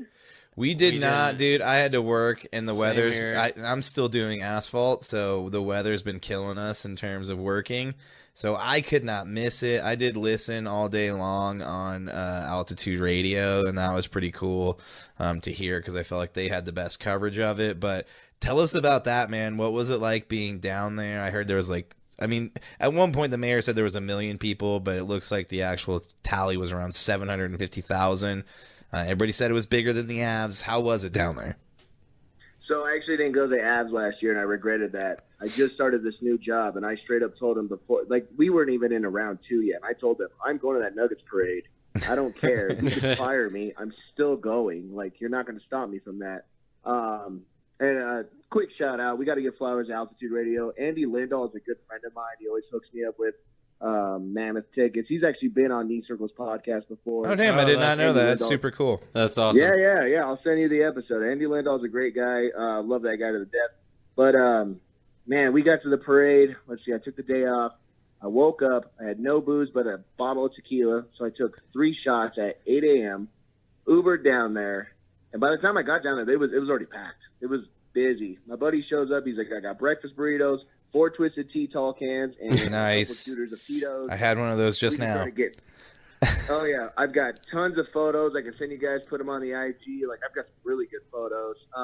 People were storming the streets as the parade's going on. Like it was the Capitol, right? Yeah. Well, I was on, like, 17th and Broadway, so I was, like, towards the edge, towards Civic Center. My buddy got there at 6 a.m. He was front row at Civic Center. That's cool. As soon as the last fire truck went by, which was Jamal and Nicola, whatever.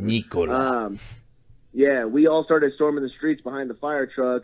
I saw 2 people. Oh, so you were there? You were there when the fucking barricades got pushed down? Oh, yeah. Yeah, we Oh, pushed the shit. barricades down. Did you see the cop get his leg ran over? I did not, but I didn't know that happened. You didn't know that happened? I didn't know that happened. Yeah, I guess like when the barricades got pushed down, the cops freaked out because like everybody started swarming the fire truck. And they did not see this cop, but the fire truck ran over a cop's leg, and he was in surgery. They thought he might lose his leg. I don't know if he did or not. I haven't heard an update, but yeah, they were definitely freaking out about that because it was first responder on first responder crime, so to speak. I mean, when you wait, it's no excuse, but when you wait 47 years. What the hell? I thought Blue Lives Matter. What's going on? Whoa. They do. All lives. Or no, that's the wrong thing to say. You don't even know what to say anymore.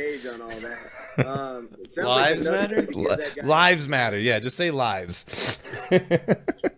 Yeah, except for pedophiles. Fuck them. Yeah, definitely. Fuck pedophiles. Them, There's no room for pedophiles. And But now dude, we're demonetized. If we were gonna get monetized, we are now demonetized. So did you get to see Jokic make that speech though? Oh yeah, so I was towards the back. So we started walking. We we knocked over the barricades. We started going into Civic Center. It's shoulder to shoulder, and I'm like just finishing my Twisted Tea, my second Twisted Tea. And I'm like, oh, I smell weed. Yo, let me hit that just real loud. And the guy next to me is like, here you go. Just handed me a blunt. I was like, oh, okay. It's the beauty of Denver, man. It's just rampant.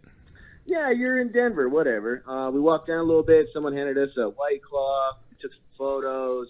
Then we moved down to the green, smoked a joint. And that's when Joker was like, I know I said I didn't want parade, but I fucking want this parade. Like, I want to stay for parade. He sounded almost like the Terminator or something. Yeah, he did.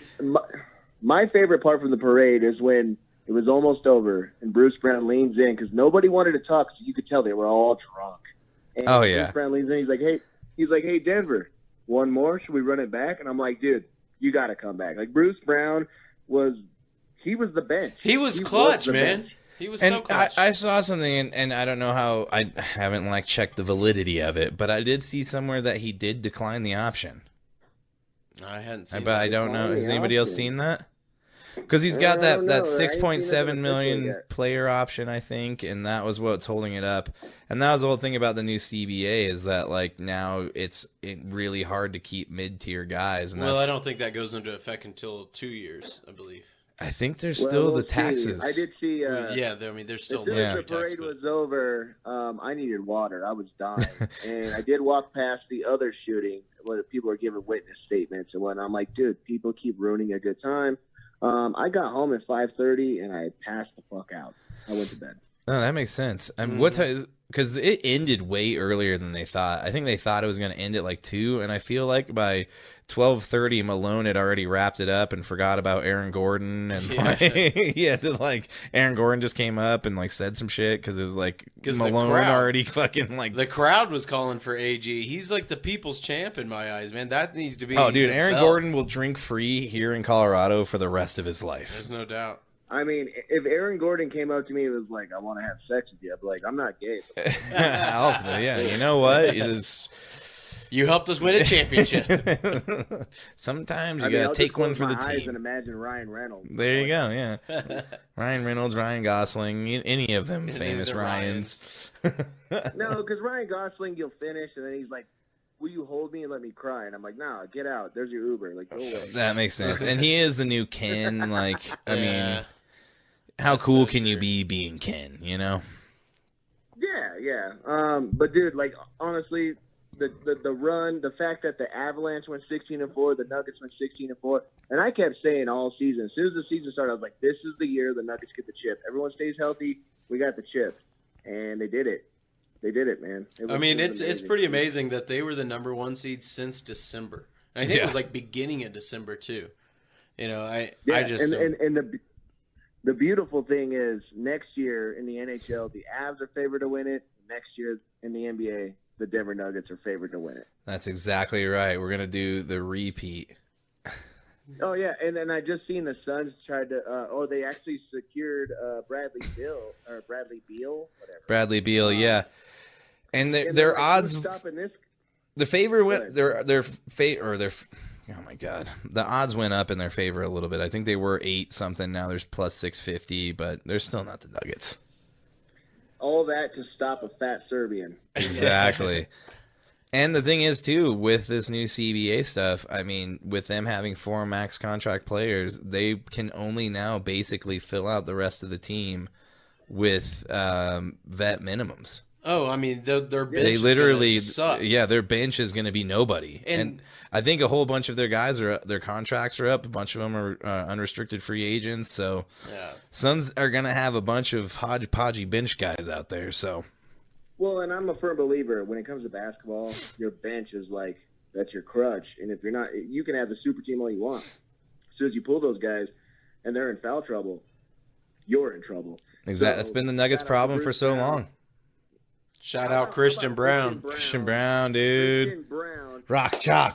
Championships, NCAA championship. And then he goes on to, he's only done that since Magic Johnson, and I think someone else. Only 5 players in history. Yeah. I don't know if you know, Travis, but I'm a huge Jayhawk fan, so that's this the man jersey. is from the actual Kansas. He's a Kansas City Chiefs fan, so that's not, it is what it is. They gotta grab from wherever they can because Kansas doesn't 15 in a row. Yeah, I know. We can't say anything, Travis. Because I'm gonna get mad. Yeah, we can't say We're only anything. talking Jayhawks, man. Dude, That's you what I'm have talking no about. idea how bad it is having this guy as a best friend and going to games with him and dealing with it. It's tough. It was good for him the first couple of years, so that's it. Yeah, it's all good. My stepdaughter was born and raised a Broncos fan, and she switched to the Chiefs, and she won't. Oh, dude, see that? I'm gonna send her a shirt, man. That's awesome. No, see that right there is just blasphemy. I mean, I don't even know what to say to that. We're gonna send her some free merch. The nice thing is for the Chiefs, it's just like the Patriots. As soon as that quarterback leaves, they're done. You're done. Yeah, I'm fine with that 10 years from now. We hope. We hope. Yeah. All But right, hey, Mike. this is the point, though. Christian Brown, man, rock chalk. That dude came in and he did not hesitate to get aggressive. That game, he saved us in Game 4, I believe. Yeah, he did. The kid's a winner. The kid just knows how to win. Yep. Yeah, I'm looking forward to it next year. I mean, obviously, Bruce Brown's up in the air. It seems like he's probably gone, barring any sort. I mean, if anybody offers him over $10 million, he's gone. He's only going to get 6.7, I think, from the Nuggets next year on his option. So, but the way I feel about it is, I feel like we're going to be able to sign some free agents now. Denver's become a destination. I was just about to say that. Now that we've won the chip, there's Joker, there's Jamal, like bigger names are gonna be like, yo, I want to go play for the Denver Nuggets. And the thing is, dude, I'm not too scared about the Bradley Beal signing. Hell I mean, no. yeah, Dude, he How hasn't many games done did he it. play last year? Not that many, and I think he's only averaging. I think he's like he's in the low 30s from 3-point in his career.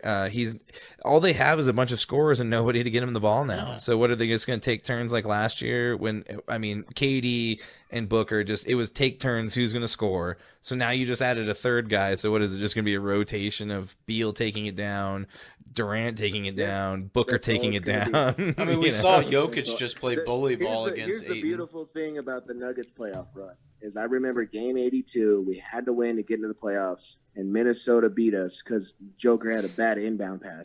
We beat the Timberwolves. And then we had to play the Suns, and I just remember the guy, Suns in 4. Fuck that guy. He did fuck that dude up, though, and I hate to say it. Yeah, he won that battle in war. Hey, we got the revenge, though, man. That's we got true. the revenge. That's true. But we beat the Suns. It was a battle because Devin Booker is just the kid's just clutch. He's a dude. But we shut him down. And then you sweep the Lakers, who have beaten you 4 times in the Western Conference Finals. That was the Like, best you part. Sweep them? Yeah, that was amazing. Why My only LeBron's thing is hanging out in Europe? Well, hey guys, LeBron is the sun. Okay, let's not forget that. Oh, Everything all- revolves around him. LeBron is the sun. That dude's a crybaby. But Hey, but you I know, wanted to play the Celtics in the finals because I wanted the Nuggets to overcome the Lakers and the Celtics. that I would've wanted been the awesome. Sixers, dude. I wanted the Sixers all the way. Yeah, let's you did. You let's wanted get the the Sixers. MVPs. You know, but it is what it is, man. The Heat were the better team, and that's the only thing that sucks is that all the talking heads, all the big pundits at the 4-letter network, the ESPNs and such. It's they beat an 8 seed, you know what? which the national media can suck it. Dude. Like, Exactly. we're all It's- wrong. Fuck Kendrick Perkins. That's all that matters. scoreboard, Scoreboard. Exactly. Even to this day, dude. Like even to this day, I'll be driving and I think, oh my God, the Nuggets are the best team in the league because they won the chip. Yep. Yeah. It's a good Well, feeling. and it's crazy. Like the Beal trade is a direct correlation of the Nuggets winning. There's no this doubt. is the new Golden State. Like, what do we got to do to combat this? Because there's nothing you can do. They'll beat you, however. So it's going to be fun to see, It doesn't man. matter because the guy you're trying to beat races horses in Serbia, and he does not care about the spotlight. So build your super Exactly. team. We're fine. Exactly. Because we're built, not bought. Big difference. For I love sure, that. man. I love that. That is a good way to That's say good. it. That's good. We're gonna. Hey, if you've ever listened to any of the other episodes, we do a segment called the Bias Buzzer Beater, and if there's ever a time when the Broncos need to have a little own 2-minute spotlight, we need to have you on, man. Yeah, we don't need my opinion all the time. First off, I'm going to stop you there as a Chiefs fan. You know damn well the last 4 meetings we've had with you guys, we've almost beat you. Oh, Jamal Charles. dude, I don't deny that at all, man. Yeah. Dude, the last game was so fun. I lost my voice screaming in his face. came so 3 close. interceptions. We came I so just close said to that getting so kicked many out, times. man. 3 I'm interceptions. sorry, but he has 2 owns Patrick Mahomes. The problem is we never had the offense.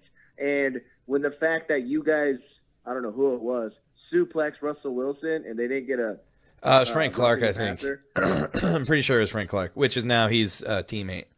Yeah, it is his teammate, but Russell Still, Wilson did throw still. that We've interception been to so that close to linebacker. beating you guys. Chad, we're not talking about the Chiefs. We're talking about the Broncos right now. Shut up.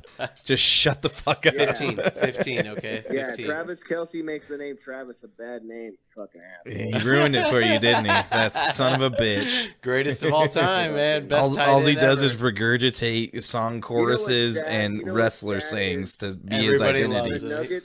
The Nuggets parade has more attendees than the first Chiefs and the most recent Chiefs Super Bowls combined. Let's go. Dude, that's Let's so not go. true. We had 1 million, man. I don't We had know 1 about million that. out there. You didn't have him. You had I a counted million him. cousins, He fuck. counted I counted him. I did. He slowed down the video and he counted one by Every one, one of them, Travis. dude. So what do we have to say to that? He counted them. No doubt, man. I mean, I bro, you tallied need it to up. Put down the camera and go outside and enjoy some air. The Chiefs are not your life. Chiefs suck. Thank Fuck the you. Chiefs. Yeah, fuck the Chiefs. Oh, I love that. That's all we It's- can say until we win. Yeah, it's gonna be great. Keep that going. It's- We're you gonna know, win. hey. We got Sean Payton, baby. That's Sean that's Payton, true. Russell That's Wilson true. get in shape, we'll be just He wasn't even your first choice. He wasn't technically. I mean, it was Harbaugh. But It's still, gonna be. I wanted Jimmy G. That's who I wanted. you want Jimmy G? Like the quarterback? But Oh. when we got Russell Wilson, I wanted Jimmy G. You want Jimmy G? Well, no, I don't know how to trust you now. I don't think he know. lost to the Chiefs in the Super Bowl too. He did, I think. Dude, it's gonna be fun having you on during football season. We got to do more crossover episodes. You know what we need to do? Oh, just wait. You need to have us on your podcast. We need to find a way. Like I was telling you, we don't really have the means to do it right now, but we need to have like a total crossover podcast, Like have them here.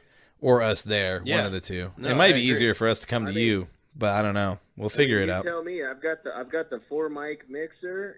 So we're gonna come to you then. Provide one more mic. Oh, well, wait, I don't do video, but Well, shit. I mean, I guess I could bring that stuff. It's not that hard. nobody wants to see this ugly ass mug. You ever seen that movie Paul with the little aliens? That's a funny It's ass a pretty good movie, movie. man. Underrated That's movie for sure. That's the only movie I've ever been in. That's your only starring I got role. a good idea of what you look like.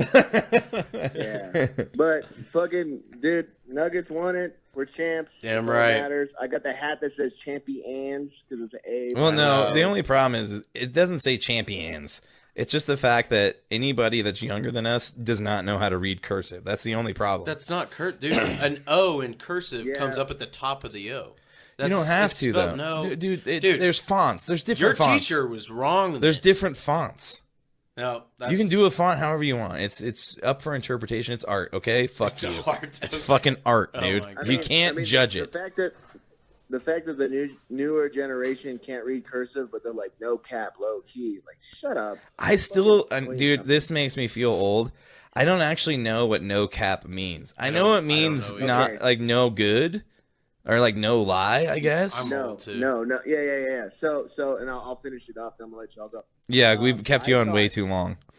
Yeah, it's fine. No, I thought no cap meant no caption. I don't need to explain it. And then my teenage son was like, no cap. No cap means no lie. Like, Yeah, that's what I had heard I'm not too. lying. But what does cap mean? Dude, it's just See what you, dude, literally, It's slang, dude, man. It's literally just what slang. you just explained to me, no cap as in no caption, meant it made more more sense. sense. But that's just Thank you. Dude, that made, That's I what didn't I'm even saying. think Yeah. of that. Like you said that and I literally thought that's what it was because it made so much sense. And here we are. It's the same I thing- was technically same thing right. with now. Yeah, it's the same thing with now. They say, "Oh, he's got that Riz." I'm like, "What's Riz?" He's got Charisma. He'll I talk learned to a that one the girl. other I'm like- day. dude, I am so old. I'm like, Dude, just doesn't say that make you he's feel like a got- fucking old piece of shit? Just say he's got swag. He's got I just, swag. I'm sorry. we just switch over to Chad and just his look of disbelief just as feel- you said no, Oh. Riz and his mind I just feel like fucking I still exploded. say the word perhaps sometimes. I mean, I'm gonna say the fact that your name's Chad, like, just tells me you're not allowed within a public school in 1,000 feet. Like, Oh, whoa. Hey, Not whoa, anymore. whoa. I served my probation. God, we started this out with fuck pedophiles, okay? So we can't circle back to that before we end the conversation. but it's all about knee circles, baby. Don't say it. Ah, shit, and there he is. And hey, so dude, does Knee Circles have a? I believe they've got an Instagram, right? Instagram and Yeah, we got Facebook, all them Instagram. things. You Yep. can just find us at Knee Circles. You can find me on Facebook, Twitter. That's right. Plug I it. didn't make a TikTok because we're We not haven't that- either. I don't even It's understand Chinese it. spyware. It's Chinese spyware, man. Fuck that shit. Yeah, it's a little Don't fall much. for that. No cap. I guess this is a sports podcast, and being Knee Circles, we are kind of dark. I'm gonna end it with a dark joke. Okay, let's All right. hear it. Do you know what Kobe Bryant would be doing if he wasn't dead right now? I don't know what. No, I can't wait to hear it though. Clawing away at his coffin. Crawling away? Clawing at his coffin. Clawing at his coffin. Oh, okay.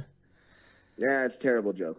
Hey, you are a dad, though, Dude, man. you know what, man? They can't all be winners. And as I always like to say, you win some and you lose some. And more often than not, you lose a lot more than you win. And that's fucking life. Right. Well, Travis, man, dude, it was fucking great to have you on. We will find a way to make this something where we cohabitate the podcast, if you will. So I tell you Crossover. what, we can all just meet up on the metaverse. yeah. Do our thing. Yeah, we'll meet up in the metaverse and we'll get into the mainframe and we'll start hacking and we'll make it happen. You know, we'll be hacking and happening. I tell you what, we'll do a pre-Broncos game live podcast For the Before- Chiefs? It's got to be the Chiefs. And it's Yeah. got to be the Chiefs. Well, I'm I for mean, it, man. the thing is with me and Chad is since we found out that we both like sports, we've been going to the Chiefs Broncos game here for what is it? How many years now, Chad? I think eight now. 8 years. So this will be year number 9. We have only won the first meeting since me and Chad started hanging out. So it's been fun. It's been a terrible time for me. But we did do our first live podcast out at Broncos at Empower Field in Lot D. Yep. So maybe that's what we do this year. Maybe that's the big crossover. We all get together. I don't know. If Minkus is going to be able to do that, we'll see what's up. What? Yeah, dude. Say that one more time. What'd you say? Do it up, man. I'm down, dude. I'm down. I ain't scared, man. I'll do a jersey bet, whatever's clever. And if we win, you have to shotgun a beer. All right, dude. No, it needs to be something way worse than that. Yeah, I was gonna say. I'll do that. If they win, we shotgun a beer. If they win, we shotgun a beer. If we win, Chad's gonna do something way more terrible because they've won 15 times in a row now. So it's not gonna be just shotgun a beer. I'm gonna make Chad drink my sweat from walking. That's fair. That's fair. We'll a shot of sweat.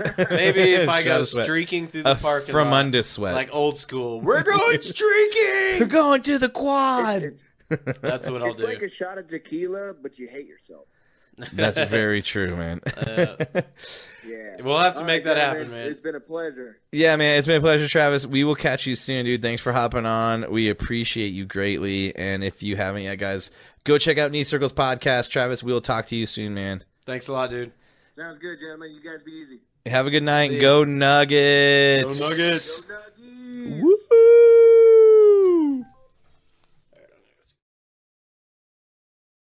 All right, guys, you just heard Travis from the Knee Circles Podcast. If you haven't yet, please go follow them. Make sure to give them a listen. And also, like and subscribe to them and rate them 5 stars as well as you do with us. If you haven't already, do it now. You were about to hear John Daly hit it hard, man. I hit it hard, man. So far, man. No laying up, no holding back. Ain't afraid of nothing, it's a natural fact. I hit it long, man. Till it's gone, man. Keep taking chances, live it large. I hit it hard. That's right. We are hitting it hard. It is time for the DDOE. We are back for the final time of this episode 39 of Fringe Fanatics. Chad, we are 17 episodes away from the 1-year birthday of this show. Can you fucking believe it? I can't. I didn't do the math on it, but I knew it was coming up. That's fucking crazy, Yeah. man. No, I lied. I just made up months. Okay. There's 52 weeks in a year. Yep. I added 4. so So take 4 from that. Yep, we're pretty close. 13 weeks. 13 weeks. You know what we need to start Math! doing? We need to start getting our fantasy league together. I know. We're going to have to start talking about that because it is going to come up soon. Now that things are going to be running way smoother, I think it's going to be so much easier to put more time and effort into things like the Fantasy League. So Yeah. if you're listening right now and you want to be a part of the Fantasy League, please reach out to us and let us know. Otherwise, we do have a general idea of who we want to have in this league, but As far as I know, I think we only have maybe 5 or 6 people. So, we need to we double want that. champion champion pedigrees. champions. So Only the best, okay? that's right. That's right. I So want to take your money. But this week, we got to hand out a Daily Dose of Excellence award. yes, sir, Chad. Who is it this week? This is a little bit of a throwback, one we've been talking about doing for a while, but now we're Yeah. finally doing it. We're going to do this one because we tried to come up with something. Normally we find something in the current news, but we just didn't come across anything. We will remind you guys, if you guys see anything that's worthy of the Daily Dose of Excellence, send it our way. Always. But we didn't find anything in the current news, so we wanted to step back in time to one of my heroes, Doc Ellis. And it happens to be nearly on the same anniversary when it happened. Pretty damn close. Yeah, June 12th, 1970. Pirates pitcher Doc Ellis did something that, by all rights, should be completely impossible. He went through a no-hitter despite being high as a kite on lysergic acid thiamylide, otherwise known LSD. LSD. This was back in the 70s, and if no one knew, but the Pittsburgh Pirates were the party team back in the 70s. They did all the drugs, did all the drinking, and they didn't care about winning. They just partied pretty much all the time. So, facing the Padres at the old San Diego Stadium, Ellis took the mound, having dropped acid earlier that day, and blanked the Friars, walking 8 batters and hitting enough. This is so hard to say without laughing, because I mean, he did pitch a no-hitter, but it wasn't the prettiest. He hit no-hitter. a bunch of people. Yeah. Walking 8 batters and hitting another, otherwise known as A.J. Burnett special. It was the first and only no-hitter of Ellis's career, and almost certainly the lone MLB no-hitter pitched under the influence of LSD. All right. And the details of how that game, this is the best part about this, because he kind of just went to San Diego to go see a friend and then went to go party and shit, and then it was last minute found out he was going to be pitching. So this is where we get into the details of it. The details of how different times, people, where he would just wake up one day and they're like, "You're pitching," and you're like, "Fuck." Yeah, and I this did is not know that. right after the Summer of Love, 1970. I mean, the height of the acid craze was going strong at that point. Oh yeah, yeah. So flower power all the way. Flower power indeed, and it was happening in California. Yeah, makes sense. So the details of how that game came to be are almost as much fun as the fact that it happened. According to Ellis, and it should be noted, all of this is according to Ellis. He went to visit a friend in Los Angeles the day before his start, took some acid, and stayed up late into the night drinking and doing drugs, subsequently losing track of what day it was. The day of his start, he woke up and thinking he was supposed to pitch the next day, took another hit of acid at noon. Why not? Oh yeah, that's the way it always goes. I'll take another. Only to learn Not feeling it yet. 2 hours later from his friend that he was, in fact, supposed to be on the mound against the Padres that evening in San Diego. Mind you, and remind you, he's in Los Angeles at this point. Ellis got on a plane an hour later and made it to the park 90 minutes before first pitch.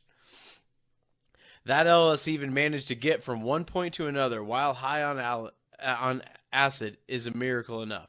But it's beyond belief that he managed to throw a 9-inning no-hitter despite, as he says, this is the best part of this whole story, being unable to feel the ball or see his catcher or much of anything else. Quote from Ellis, "I started to have a crazy idea in the 4th inning that Richard Nixon was the home plate umpire. And once I thought I was pitching a baseball to Jimi Hendrix, who to me was holding a guitar and swinging it over the plate." And he recounted of his start in 1984 when he first told the world of his trip. "I remember diving out of the way of the ball I thought was a line drive. I jumped, but the ball wasn't hit hard and it never reached me." This is amazing. When I heard about this story maybe like 9 or 10 years ago, I immediately was a fan of it because acid can do some crazy things to you. It definitely can, and this just harkens back to why the DDOE exists. Exactly. It's these feats of when you shouldn't be able to be excellent, but yet you still find a way to be excellent. And that's what a lot of us deal with on a regular basis. You wake up and you're not feeling the best. Yep. You're not all in for the day, and guess what you got to do? You got to get up and go get the damn shit done. And that's what you got to do, unfortunately, sometimes. And sometimes you may have ingested some lysergic acid, and you might not have known that you were supposed to pitch that day. But here you are, the starting pitcher for the Pirates, and you are tripping balls. I mean, hats off to him, because whenever he found out that, oh, shit, I am supposed to start today. He just took another hit. Yeah, after he just took a hit, and his friend reminds him, he could have been like, "Oh, shit, I'm injured, coach. I don't think I can do it." But instead, he fucking just mounted up and, was like, I'm going to fucking do this. And goes out there and pitches an order. Sure, he hit a few people, walked 8 guys, but fine. he got the job done. It doesn't matter how you get there. It's not about the journey. It's about just the destination. It's about the destination. Which I think that's technically not the saying. I think it's not about the destination. It's about the journey. Hey, that but works. in this circumstance, it is about the journey. Or no. Yes. No. whatever it is. I think you should listen to Journey. Yeah, just listen to Journey. Holy shit. This is unbelievable. I've gone off the rails. I'm but gonna hey, say I'm just gonna give a quick little tale because, I just want to give hats off to him because when I first heard this story, I was like, oh, that totally makes sense. Because there's been studies out there that's proven when they have done tests on people when they're under the influence of LSD that your visual acuity and your mental sharpness is much higher.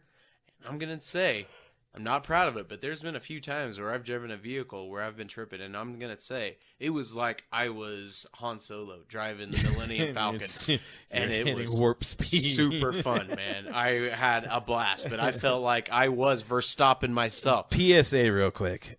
Don't ever trip and drive. No. Don't ever drive under the influence of everything. People. Anything. Drive Yeah, sober. you will go to jail. I've done it before. We're not They recommending it. will just take you to jail. But there is something to ingesting drugs, the right drugs, not Yes. the bad drugs. But hallucinogenics sometimes can give you a good little boost. There are UFC fighters that's mentioned how they sometimes when they spar in their training that they Microdose. like to microdose on mushrooms, and it's I totally get it, Microdosing man. is that new craze, man. You always wonder, is it, what's the validity behind it? But Yeah, I have a painting of Little Man in here. I used to live next to this very notable and great artist, Andre. I can't remember his last 3000? name. It could have been, but shake it like a pole. I was living at 5 Points. I was single at the time, and so I was doing a lot of like partying. And my neighbor, they did a lot of partying, and he came up to me on a Wednesday afternoon, just a regular day of the week, and he was like, "Hey man, what are you doing?" And I was like, "I'm about to head to the gym," and he's like, "You want to hit a acid?" I'm like, no, you aren't. I guess. And so I went ahead and went to the gym, and dude, I swear I felt like Arnold Schwarzenegger. You I have the best workout ever. fucking kicked Just ass. Such a good pump. I've shot. You got I've such a good played pump. basketball when I was tripping before, and dude, I'm like Kobe Bryant. Not dead, but I mean, I was shooting good. Well, yeah, you might be clawing at your casket. Nice, If you nice were. callback. I dig that. Well, hey, Shout out to Travis. Yeah. On that note, though, dude, this has been a fucking fun episode. We've done so many I things dig that it, we man. haven't done before. We had 2 guests on the show, and it's a wild card show this week. So and we're gonna keep having more guests on. If you guys want to come on here and talk about something, sports, your team, hit us up. yeah. I mean, it's all we talk about with the content and stuff, too. If you find some cool fucking meme or some cool video, send it to us, and we will shout you out. Actually, speaking of which, Travis sent us another thing today. Did you know Michael Malone got a tattoo today? I did. Oh, I'm glad you. I would've Travis been sent us so. this. He Yeah, sent us I the did. I picture. saw it today, but I'm glad he sent it to us. I'm really Shout out East Circles Podcast. Yep. I would have been upset if we didn't mention that. He went, and I can't remember the name of the tattoo shop, but it was here in Denver. He got the old school Denver Nuggets Yeah, logo. the miner. man. Yep. Dude, he's a gangster, man. Yeah, holding the Larry O'Brien. So Yep. Malone's a nug for life, dude. I got so much respect. I'm Indoctrinated. so glad he's our coach. We're lucky, man. We are. We are. Hey, I'm lucky to have you, Chris. And I'm lucky to have you, and we're lucky to have each and every single one of you out there. And thank you guys for listening each and every week. If you're listening or watching right now, same as always, please like and subscribe to it and rate us 5 stars. And if you haven't yet, please like, share, subscribe, and follow us on all things social media at @Fringe_Fanatics. On that note, we love you guys. Chad Lee, I love you, buddy. And we'll be back next week. Hey, cheers to Fringe Fanatics. Fringe Fanatics, cheers. Knock it on the table if you're doing one with us. We love you guys. Love you. We'll see you next week. Toodles. Woo-hoo. That last one always feels so